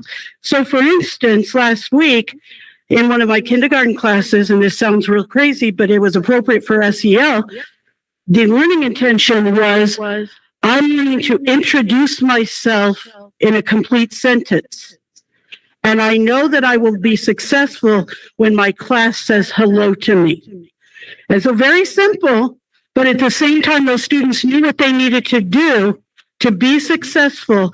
And they were getting a language arts and they were learning SEL at the same time. Does that cover that for you, Mr. TP? You want to go some more? Of course. I'd be happy to clarify a little bit more. So really what it allows you to do, the teacher clarity sort of handbook and the way that we do things with that, it really helps teachers sort of deconstruct standards. So historically, we've asked teachers to look at standards, break them down, and create plans. Really without a plan on how to do that. I mean, I think this is what's so great about teacher clarity is that there's an opportunity for them to look, to be reflective. Where are the kids? Where were they? Where are they going to be now? And what sort of data are we going to do to indicate what sort of standards we need to tackle? When they take a standard, what they're going to do is they're going to deconstruct that. So they're going to create what are called progressions from that standard. Standards and progressions are adult talk. That's educator talk. But we need to move it to student talk. So then we take that progression and we create what's called a learning intention. So that learning intention is sort of the best way I can describe that to you. It's like a learning objective. You take that learning intention and then you apply that to what is the knowledge that the student needs to have. Do they know why they need to know this? And what examples are they going to show us? How can they demonstrate to us that they know this as well? It's almost part of how you can create your assessments for them. So they will say, I will be able to do this by using this, that, and the other. And they create a list of those things. So what it's really done, it's twofold. It's helped the student understand, and conceptual understanding is the key part for what we need to do right now. And another thing is it helps the teachers understand why they need to do these things, why it's important to talk at the level of a student and break those things down, create more rigor. I hope that answers your question. Yeah, sure. Thank you. Thank you for that clarity also. I think it's very important that the parents also have a complete understanding of what the child should be learning. So I'm very interested to know in how the communication to the parents goes each week or month as well. Absolutely. Any additional comment? Were you looking for a response now or, okay? Go ahead. I can tell you that, we just started a week ago. Back to school night is coming up. Teachers are creating slides and presentations for virtual back to school night. And all of those things, what we're doing are signature practices, social emotional learning, and teacher clarity. And the reasons for teacher clarity will be part of that. My point was that when a parent asks, what did you do today? It's there for a child to say very clearly, which is, as you said, educators speak is how we talk to each other, but how a child and parent communicate to each other, that's that clarity gem. So congratulations. Thank you. Okay. Well, El Dorado team, A+. Great job. Thank you. Thank you so very much for your presentation this evening. And the extra kudos on that double-digit gain for 2 out of those 3 years that kind of stuck with me. So that doesn't just happen by accident. That is definitely planned, and that comes from having high expectations for learning and then supporting our students to a level of success, high level of success. So congratulations to you. Our next school that's presenting this evening, I believe, is Discovery. Here they come. Thank you so much. You guys are going to give your keys to the gentleman back there. Okay, thank you. Thank you. Good evening, President Nguyen, members of the board, Superintendent Dr. Bowers, and cabinet members. I am Cindy Queen, Discovery Elementary School's proud principal, and tonight we will be presenting Discovery School plan for student achievement.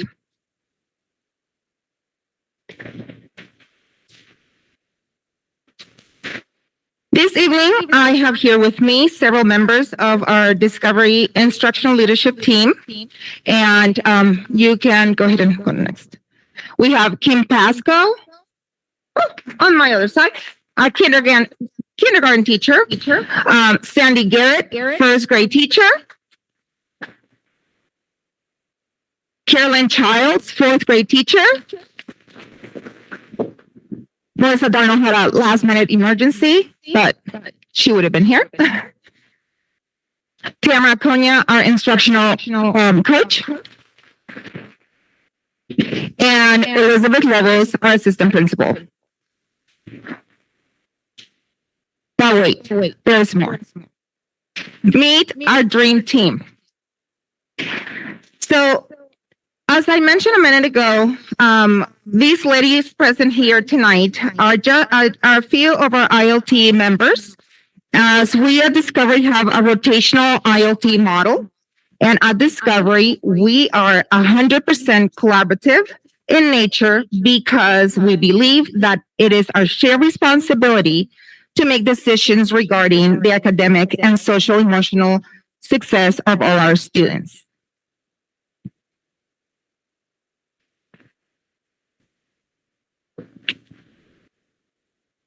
Just give him okay.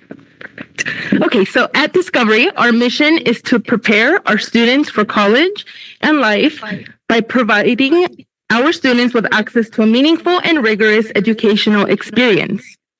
We are committed to doing this work by focusing on rigor, by promoting critical thinking and collaboration, and by focusing on building relationships with our students in order to create a nurturing and supportive learning environment for all of our Discovery Rockets.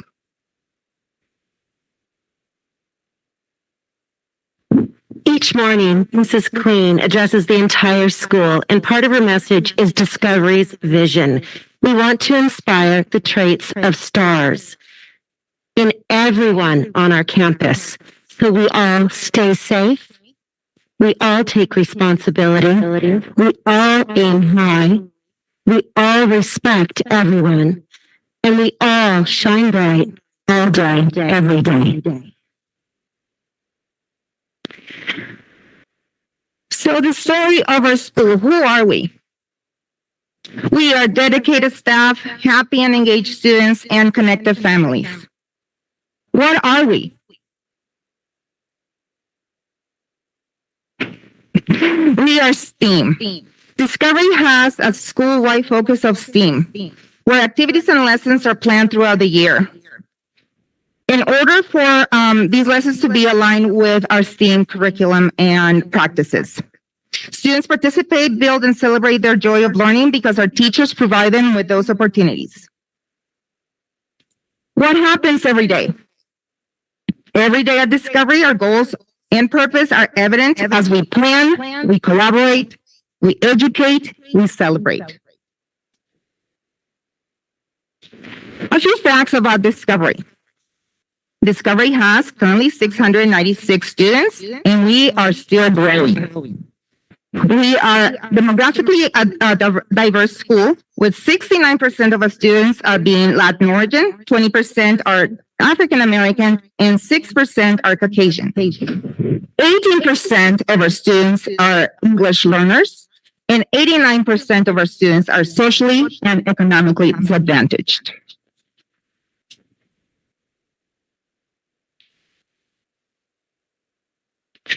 And now we come to the root cause analysis. Based on iReady data, it was determined that Discovery students are not mastering the high priority standards at this time. And not all of the students have the same level of access or instruction in the high priority standards. So it was determined if we have a collaborative cycle of continuous improvement, and if we monitor that progress and look at data, have common formative assessments, then teachers are going to have the tools to target those areas that are needing enrichment, higher student content. So by collecting and analyzing data, this allows us to move forward with adjusting our academic program. This suggests that our school site community needs to provide for collaboration in order to standardize the core instruction being provided to our learners. And so here are some signature practices that we will be implementing.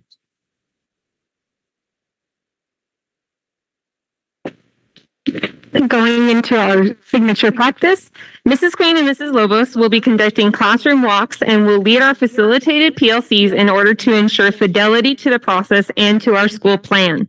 Past practices and evidence suggest that strong and consistent collaboration will provide for a viable curriculum, deep analysis of data, and a consistent understanding that the students at Discovery are the responsibility of the whole school community.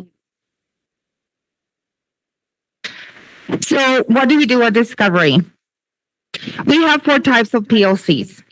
One is leadership, where we make instructional decisions for Discovery.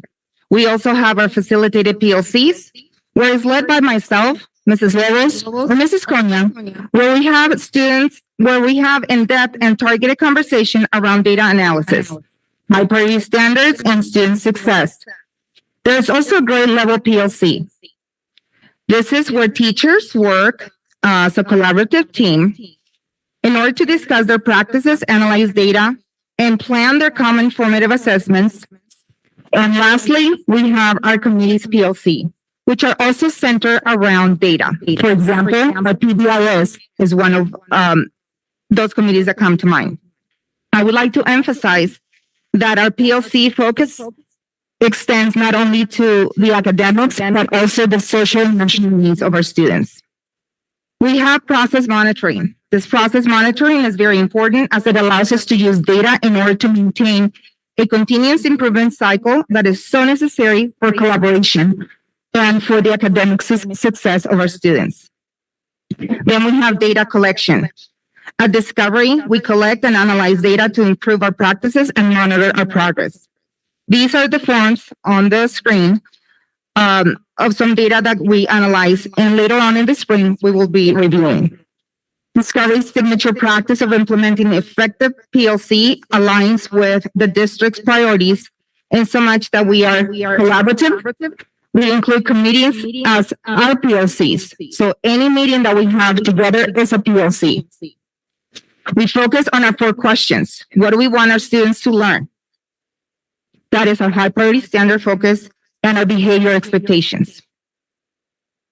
How do we know that they got it? That is the evaluation of the common formative assessments and the summative assessments. What are we going to do if they didn't get it? That is when we have conversations about intervention. And finally, what are we going to do if they got it? That is when we have conversations about enrichment.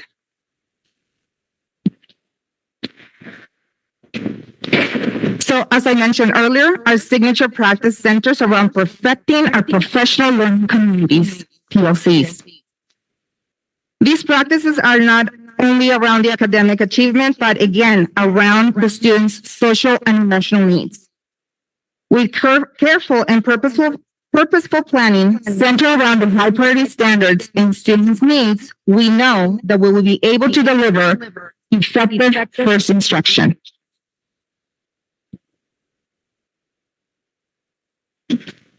Goal 2 is our equitable learning practices and positive learning environment.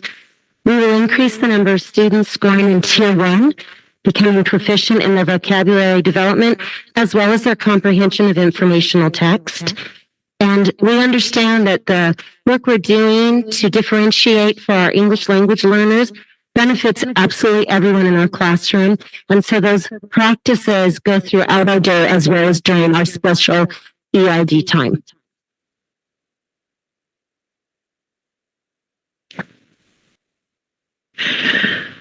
Goal 3. This has to do with climate, having a safe and a supportive environment at our school. All staff and students will be using Capturing Kids' Hearts and PBIS, the Positive Behavioral Interventions and Supports strategies to have culturally responsive classrooms that are formative, collaborative, and engaging in order to increase attendance and decrease chronic absenteeism. And for example, in Capturing Kids' Hearts, one year I learned that I think half the class got a new puppy that year, but also I learned things like whose family member just got a new job after a long wait. So it's very, very important to be responsive to that. And then our 4th goal is focused on family and community engagement. And so at Discovery, our goal is to continue to involve our parents in the development of our school plans and program implementation by collaborating during our various meetings, such as ELAC, School Site Council, and our district-led AAAC meetings. These collaborative opportunities will be scheduled at convenient times to increase parent participation and community engagement. Thank you very much for your time this evening. Do you have any questions? Thank you very much. That was excellent. Thank you. Thank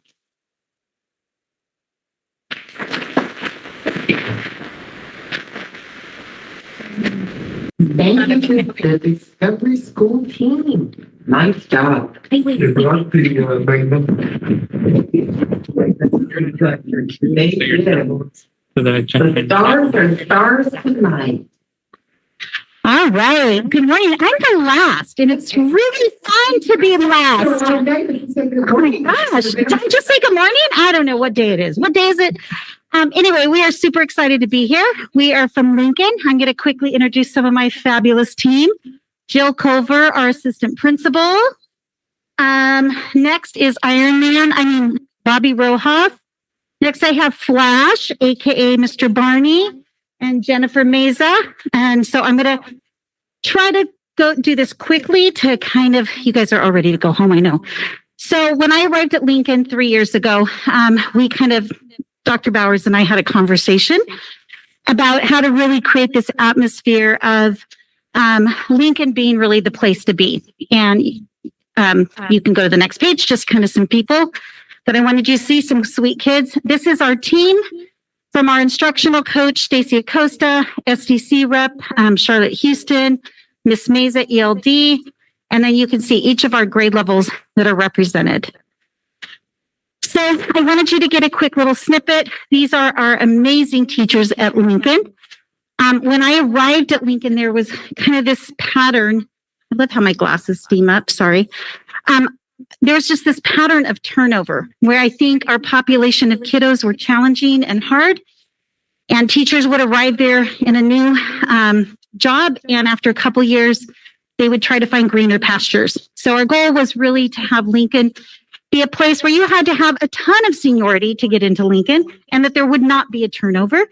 And I'm happy to report I only have one new teacher this year. So that makes me really happy. And all the rest decided to hang out with me another few years. So our mission is creating options and excellence in education, empowering all students to reach their full potential through effective first instruction. We'll talk a little bit about that later. PBIS with fidelity and a culture of capturing kids' hearts. So I'm going to talk you through the story of our school, kind of similar to all the other schools that were presented. Our deficiency is in math and language arts, and we want to be able to be on this trajectory of seeing our kids not only 30% mastery, but really to flip that. I know in a meeting today, we were talking about that if you look at it, only 3 out of 10 kids are mastering. And so how do we really get to that point? So just really creating that culture where students can, where teachers, students, that they are, could grow in their fidelity of instruction and develop teams of support where they're collaborating with each other and really sharing great first practices. So our root cause analysis, there's a lot of words up there. I'm not going to read them all, but our team really looks at data to see how can we shift our culture? How can we shift our best practices? And kind of over to the right, I just have really where we were struggling. We're struggling in CASP scores, high suspension rate, high office referrals, low attendance rate, high chronic absenteeism, and high teacher turnover. Those were really challenges when I arrived at Lincoln. I'm happy to say our suspension rate was nothing last year. It was amazing. It was really, really good. Our attendance rate has gone up every year. We're seeing more kids engaged, wanting to be at school, not missing out. And then the goal when I arrived was I'd come from a school that had been a showcase school. And our goal was how can we get our teachers to really build those relationships in a way of capturing kids' heart, that we are a model for other schools in what that looks like. And I'm happy to say at the end of last year, we were awarded, as you guys know, a showcase status. So I am super happy with that. It's not a one and done. It's a continue on that this is our culture. This is our foundation. The next focus we looked at was really PD. And this was I stole this off of our PD today. I'm not going to lie, added this in. But this is really our cycle of learning. And you talked about, or somebody asked the question about what is teacher clarity. That really is our focus. I'm going to talk about it a little bit more. And we have Vince Bustamante, who wrote the book. He works with Fisher and Frey, and he wrote the book called, I had him look it up. It's like, Great Teachers by Design. And so we have the privilege of actually having him come 8 days throughout this year to work with our staff who are super excited. We did a paid day before school started, and we're super excited the trajectory that we're on. So our signature practice, we have 2 main signature practice. The one is planning and delivering high quality tier 1 instruction. And the other is to continue with our capturing kids' heart. And how are we going to monitor that? Kind of similar with beginning, middle of the year, end of year, iReady data, as well as walkthroughs on our campus. So goal 1, kind of like all the other schools you've heard, it's our academic focus.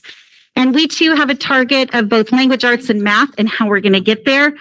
Our staff this summer did a 2-day AVID training, and just I really feel like AVID is great across the board, but just as a way of really pulling great teaching practices kind of in one spot. And so our teachers got to benefit from that this summer. And we're just continuing on the trajectory of giving our teachers great professional development where they have the tools in their toolbox to be great teachers. And I'm happy to say that we do have a lot of newer teachers in their profession, and they're excited. They have tons of great energy. They bring great ideas, and we're on a great trajectory. We honestly are. So, goal 2 is the other schools had talked about too is just our at-risk kids, our EL kids, our African American population. And what are we going to do to support them to get them to where they need to be successful in that? We're going to go to the next slide. Goal 3 is our culture on our campus. And I just kind of put there our target 3 is an overall attendance increase. The school for the 7 years before I got there had never been above like 93.5% attendance. And so you can kind of see in the last few years, we have continued to increase. And also our chronic absenteeism has gone down. Even in the midst of COVID, we saw some really good attendance. We did a lot of different attendance games and challenges. Jill was, Mrs. Culver was doing attendance challenges where every time the kids got a certain perfect attendance in their class, she was popping into their virtual rooms. She was doing games. We were giving out prizes that they could come pick up later, just kind of generating that great attendance. Goal 4 is our parent involvement. And you know what's so cool is during COVID and all of our virtual Zoom meetings, we had a higher parent involvement. And we saw I had more involvement from my parents for school site council. I had more involvement with ELAC. And I'm going to keep those Zoom meetings because I got to tell you, I felt like I got more parents that didn't have to leave home. They could hop onto a Zoom meeting. And our school plan, our parents know.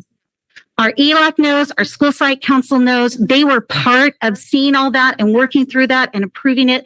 They, unfortunately, because Jordan keeps harassing me with all the different deadlines of SIPSA, and he's like, no, you got to approve it. And I said, I've already approved it like 2 times. Okay, I'll go back again. So anyway, they know it really, really well, as does our instructional leadership team. You can ask them questions. They know what our signature practice is, and they know what our goals are. Next up, next slide. These are some of my favorite. We have a family that has like 5 or 6 kids, and they happen to have triplets. And these little boys are about the sweetest thing ever.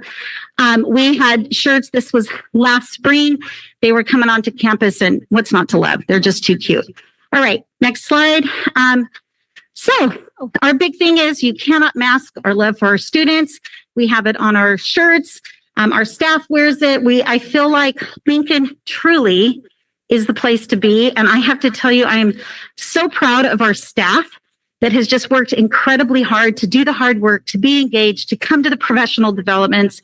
I'm really bummed we did not get to do CASP my first year there and last year. But hey, we're going to show some great double-digit growth because our teachers are doing the hard work. They're excited. The collaboration that's going on between them is just amazing. Teachers are planning together. We have a brand new teacher that got her BA in May, and she just came into this great team that is just doing an amazing job of just bringing her into the fold. So, Lincoln is the place to be if you haven't heard, and I'm done. So questions, 9 minutes and 25 seconds, Todd. Sorry, we have a little game going here because we only were allowed 10 minutes. So there you go. So questions. I have been looking at each of your websites as you've been making your presentations, and I really have to commend you. It's very personal. I feel very connected as someone looking in at, that's a second grade teacher team. So I just really wanted to commend you on your website. Thank you. It takes a lot of work, and I am the tech right now at my site, so I really appreciate that. Rebecca trains me well. Any questions? Because they can all do. My name is, as we said, Alfred House. I do 4th grade. It's just been so interesting since Didi has come to Lincoln, just the cultural shift that all of us staff has witnessed. You know, before her coming in, most of the time, I'll be honest, I just doing my lunch, just playing my own. Not to say I didn't have any beef with my coworkers. We just, did our own thing. Since she come in promoting this whole family, we look forward to planning and collaborating with each other. We're on the same page, and there's been multiple times where she's come in and to our different 4th grade classrooms, like, oh, you're on this lesson. She go to the next one. Oh, you're on the same lesson as well. We are always together. And I gotta say, the sign that she gave us for our Teacher Appreciation Week, it will stay in my front and around as long as the wind doesn't blow it over.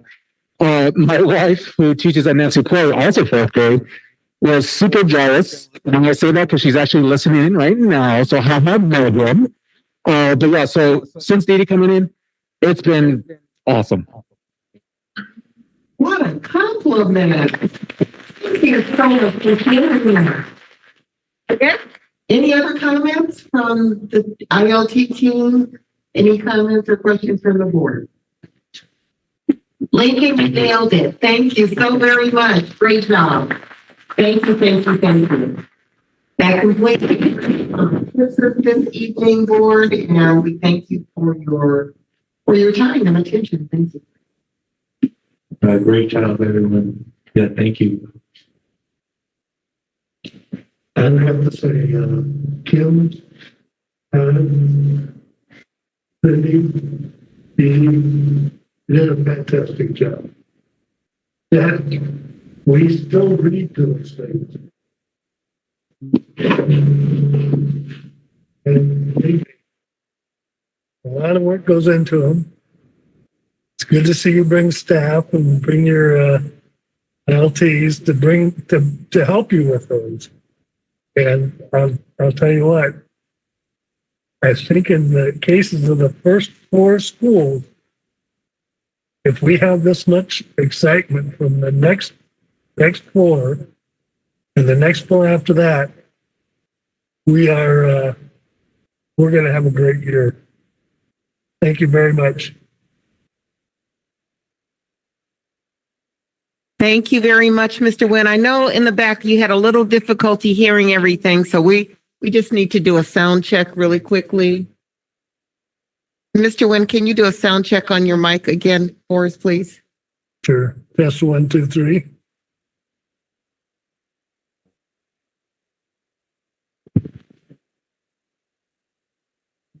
Charles, can you hear me okay?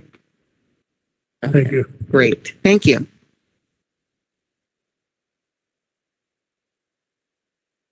We'll move on now to item 13, action item by our superintendent, and ask for a motion of approval of acceptance of donation of $500 from Sandra Price. Second. Moved by Greg, was that you? Okay. Moved by Keith Giles, second by Diane Groves. All in favor? Aye. Aye. Any comments? I should have asked that. I just have to say that this is particularly poignant today because our board member Sandra Price is fighting a serious illness, and yet, she does keep our kids in mind down to the very page of the book. So it's my pleasure to approve this donation from her. Thank you. Vote passes.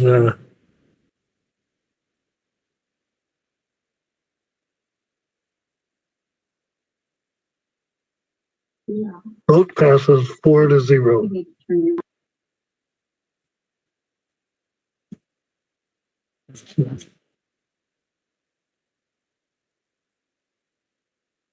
Hello?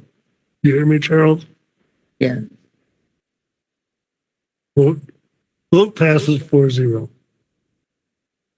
Item 14, action items for human resources. Approval of a variable term waiver for the 2021-22 school year. Do I have a motion? So moved. Moved by Second. TP, second by Diane Grooms. Any comments?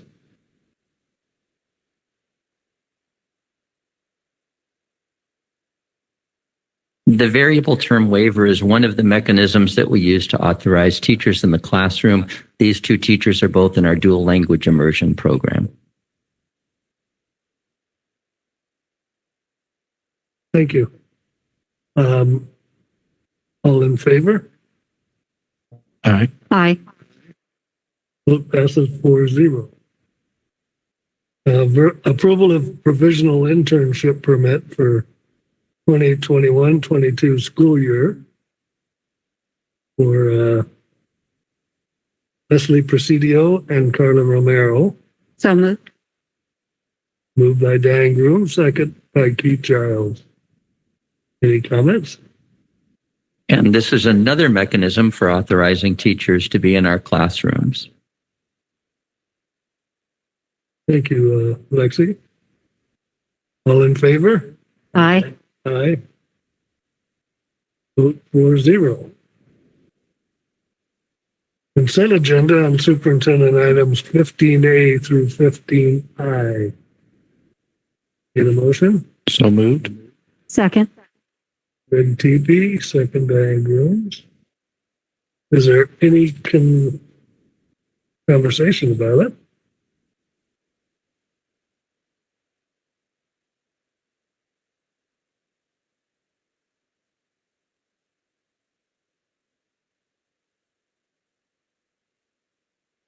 Seeing none, it's good to see we'll have a proclamation for Patriots Day and Constitution Month and Hispanic Heritage Month. So, with that, all in favor? Aye. Aye. Vote passes 4-0. Consent agenda items on business, 16A through 16K. Moved by Mr. Giles, Second. second by Mr. Tiki. Any discussion?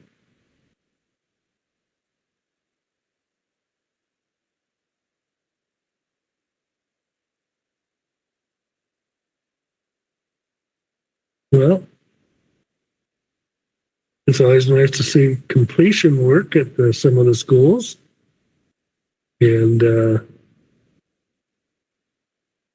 it's still a little odd to see a chemical hygiene safety plan, even though that was well explained at the last board meeting. And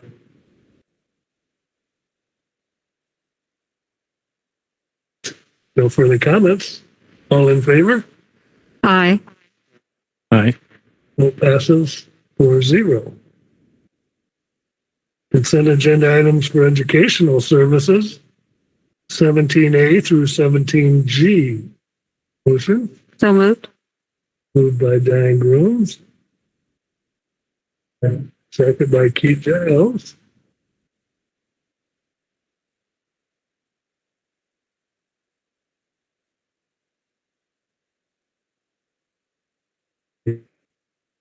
With no discussion, we'll call for the vote. All in favor? Aye. Aye. Vote passes 4-0.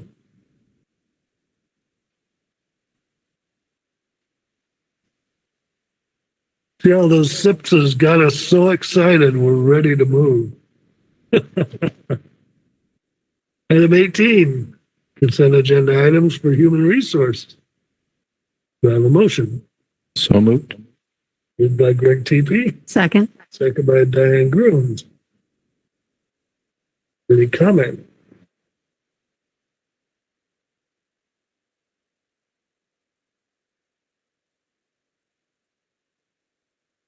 With none? All in favor? Aye. Aye. Aye. Vote passes 4-0. Consent agenda item number 19A, 19B. Renovation and technology services. Do I have a motion? Second. Move Keith. Second Diane.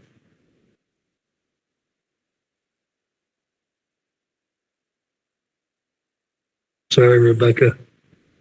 School pathways. Actually, this is a new program that we just found to help us maintain our master agreements for independent study and will archive student work. So we just found it. We're super excited to have it. And I think it will really help us with the LAVA kids. So this is mostly lined up for independent study. Yes, it's specifically for our independent study kids. Sounds like it's gonna be with us for a while. No further discussion? All in favor? Aye. Right? It passes 4-0. And legislative and policy discussion regarding reopening protocols for K-12 schools.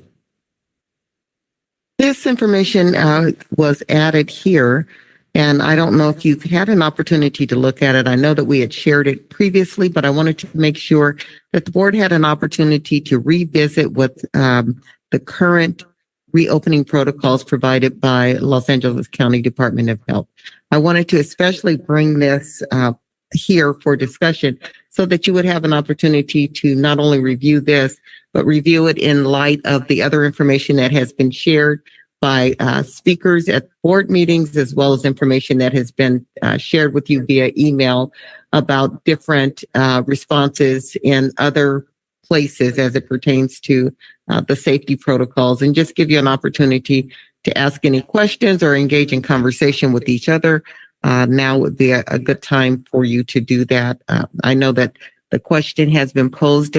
Different information has been shared at the board meeting, and the question has been posed as to whether or not that information was shared or if any other research had been shared with the board. So I wanted to make sure that everyone was aware that all of the information that has been forwarded regarding lots of different perspectives has been forwarded to the board. So if you have any questions or would like to engage in discussion, please feel free to let me know.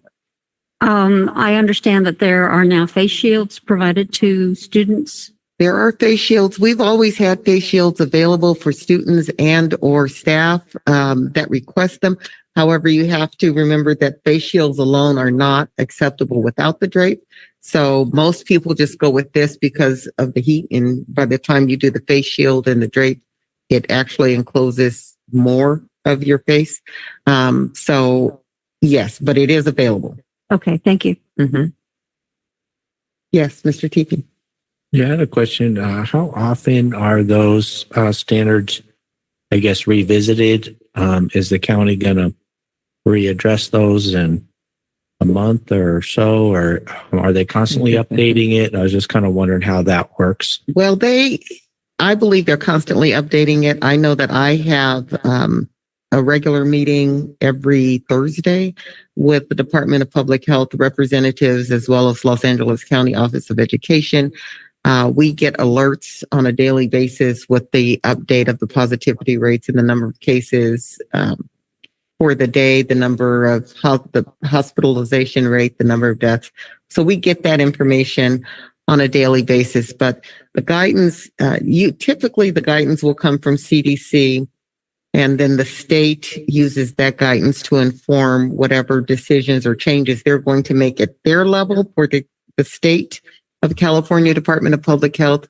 And then Los Angeles County monitors the information of what's happening with the county data.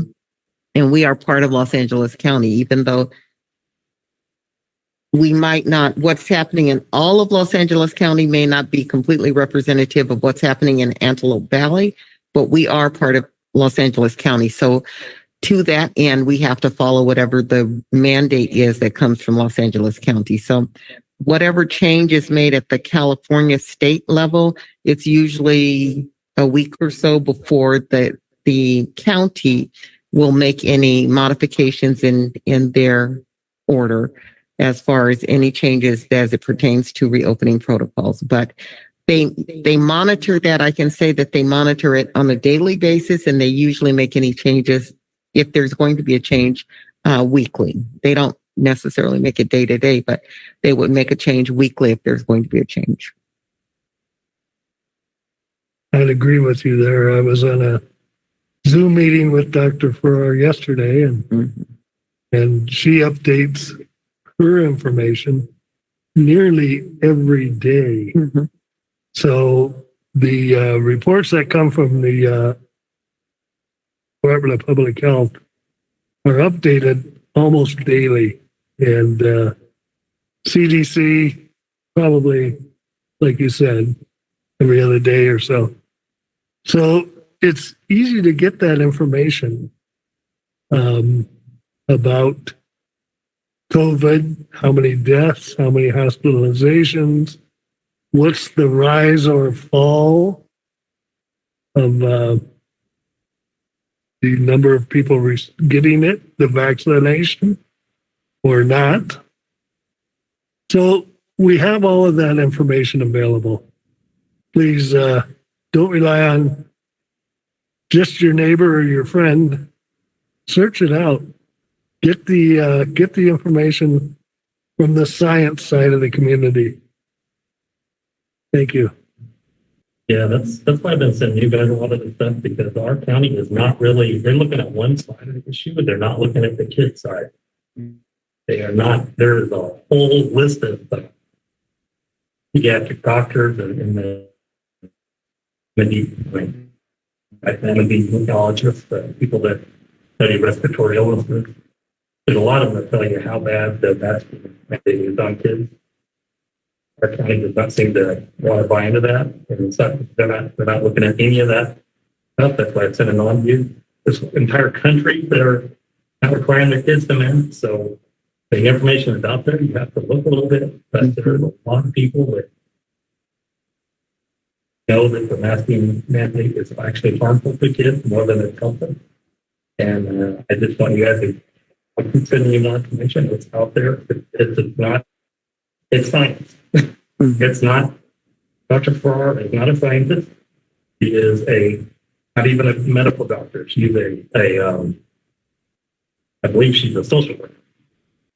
Her expertise is not in the area. She relies on other experts, and the experts she's using are not necessarily factual. I mean, everybody has an opinion of the doctor.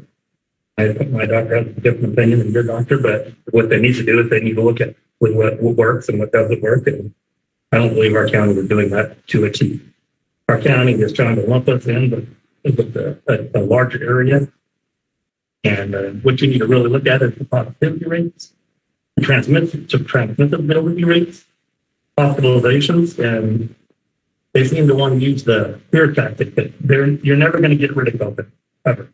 It's like the flu. You're never going to get rid of it. You have to mitigate it the best you can and stop thinking everybody's going to die of it, because it's not deadly for kids. It is deadly for some people, but people by now should be vaccinated and should be doing what they can to mitigate the damage. And I want to keep sending you guys information, because I do not think our county is doing a good job. I think our county is a disservice to us and our kids. And I wasn't here to help. I'm here to help everybody, and that's why I got involved in this, because I want to do what's best for our kids and our staff. And I just don't think our county is doing that. So I'm going to keep doing what I can, and I've reached out to everybody I can, and it's frustrating for a lot of people. So I think we need to keep speaking out. Otherwise, they're just going to keep taking their opinion and their stats the way they're going to take them, and it's not necessarily the best for our kids. So thank you guys for listening, and I'm going to continue information and do your own research. Do some research. That's all I ask. Thank you. Thank you, Keith. And I didn't know if anyone wanted to touch on the resolutions that had been shared with you, or if there were any questions or discussions about or direction about pursuing anything additional with those resolutions at this time.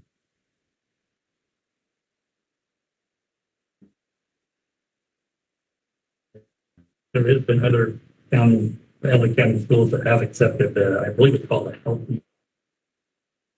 a healthy child resolution. Mm-hmm. Basically just states that just make mask mandates, make a restaurant. We're behind plexiglass. It's kind of like overkill to have the kids sit down, be behind the plexiglass, take the mask off. We're just asking for some simple, let the kids, let us decide. County's not, I don't know, I realize we want to follow the county's recommendations, but the county, sometimes the recommendations are not very good. They're asking all the sheriffs to get vaccinated, and most of them had it. So there's a fight there going on. They're threatening to fire all the sheriffs. I don't think they're going to fire 10,000. So it's the same kind of thing. Sometimes you just have to stand up for what's right. If you've had the disease, you're better off than having it vaccinated. Overkill to have the vaccine. People that are vaccinated are still getting it every day. It's just, there's a lot of stuff out there. So I'm just asking that we look at these resolutions, maybe let people make their own decision, let the parents be the parents, our staff as safe as possible, and actually follow the science. But that's you guys. You know how I feel. Okay, thank you very much, board members. And if we would like to continue to engage in conversation in the future, just let me know, and I'll be happy to add it as a discussion item. Thank you. I think it should be a discussion item on our agenda each time so that we can have an opportunity to talk To like this. continue to update, absolutely. It's just too fluid. That's fine. And in between board meetings, just know that I will continue to forward information as we receive it, wherever it's coming from. So we get information. I get information on a daily basis. So as I get it, I usually will go ahead and send it to you so that you have an opportunity to review it. And then we can carry it as a discussion item for every meeting. And you'll have an opportunity to discuss what has been shared. Thank you. Well, that brings us to the comments from the board. Mr. Giles.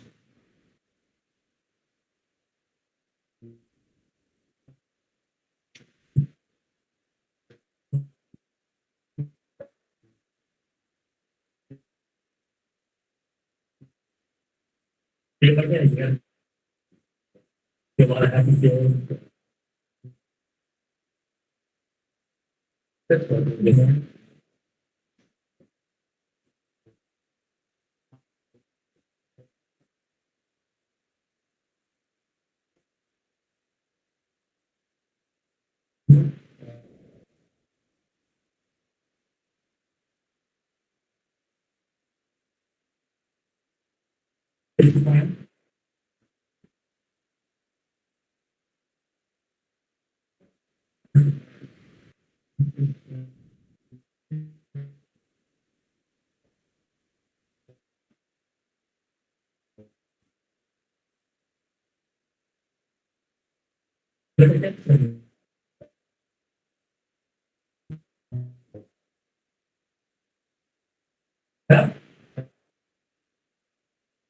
Thank you, Keith.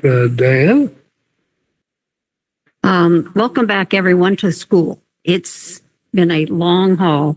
And just as we're experiencing delays in getting a restaurant meal served properly or your tables bussed, there are bumps in the road right now as we get back into a normal routine. I live near Kaiser, so I have seen the huge increase in the number of people getting vaccinated, a huge increase.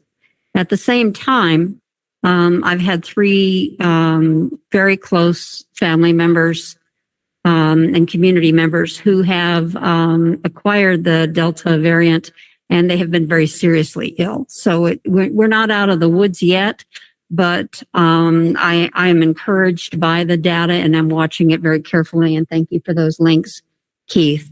I really want to give a shout out to our board member, Sandra Price, and hope that you all keep her in your prayers for a speedy recovery.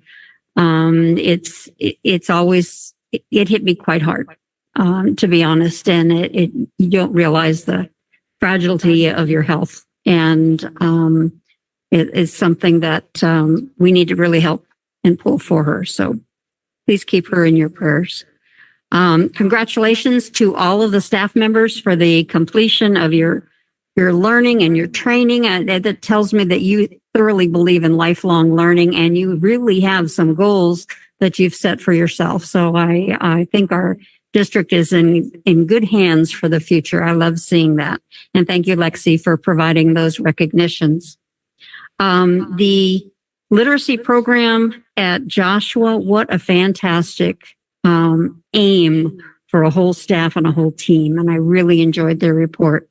And the school plans, I have to say, it was a lot of work to present, but you made it so much more real. And I followed along on your school websites as you went along, because frankly, that's where our parents and our community is looking as well. They don't know you, but you put such a personality spin on what you're planning to do for your kids. I didn't know that El Dorado, you had such struggles to overcome. You made it real for me. And I'm looking forward to hearing from the other schools. And congratulations on getting your school teams off to a great start. And thank you all for enduring the last week. It's been a struggle, but I see a lot of smiles, and that's the important part. So anyway, thank you all. Thank you, Diane. Mr. Teepee. Yes, I'd like to say great job for first week and getting back into regular schools. Great to see the excitement with the teachers and the kids and the parents. And also glad to see our enrollments up. So that's another fantastic part of it. Also great to see transportation, or you're making it work despite quite a few obstacles and quite a few challenges with all the different requirements that are placed on you at this time. So great job with that. And Joshua, the early literacy program, very exciting. It's neat to see that you're being flexible and trying different approaches and really reaching out to those early students. And I'm looking forward to seeing the results from that program. Also, with the masks and the different safety requirements, I'm really interested in looking at the different data and information. I know we've put in place the county program right now, and I kind of want to just wait and see how the students do, how the teachers do before I make any quick changes. But I am interested in looking at the data, and I would be willing to look at possibly making changes in the future.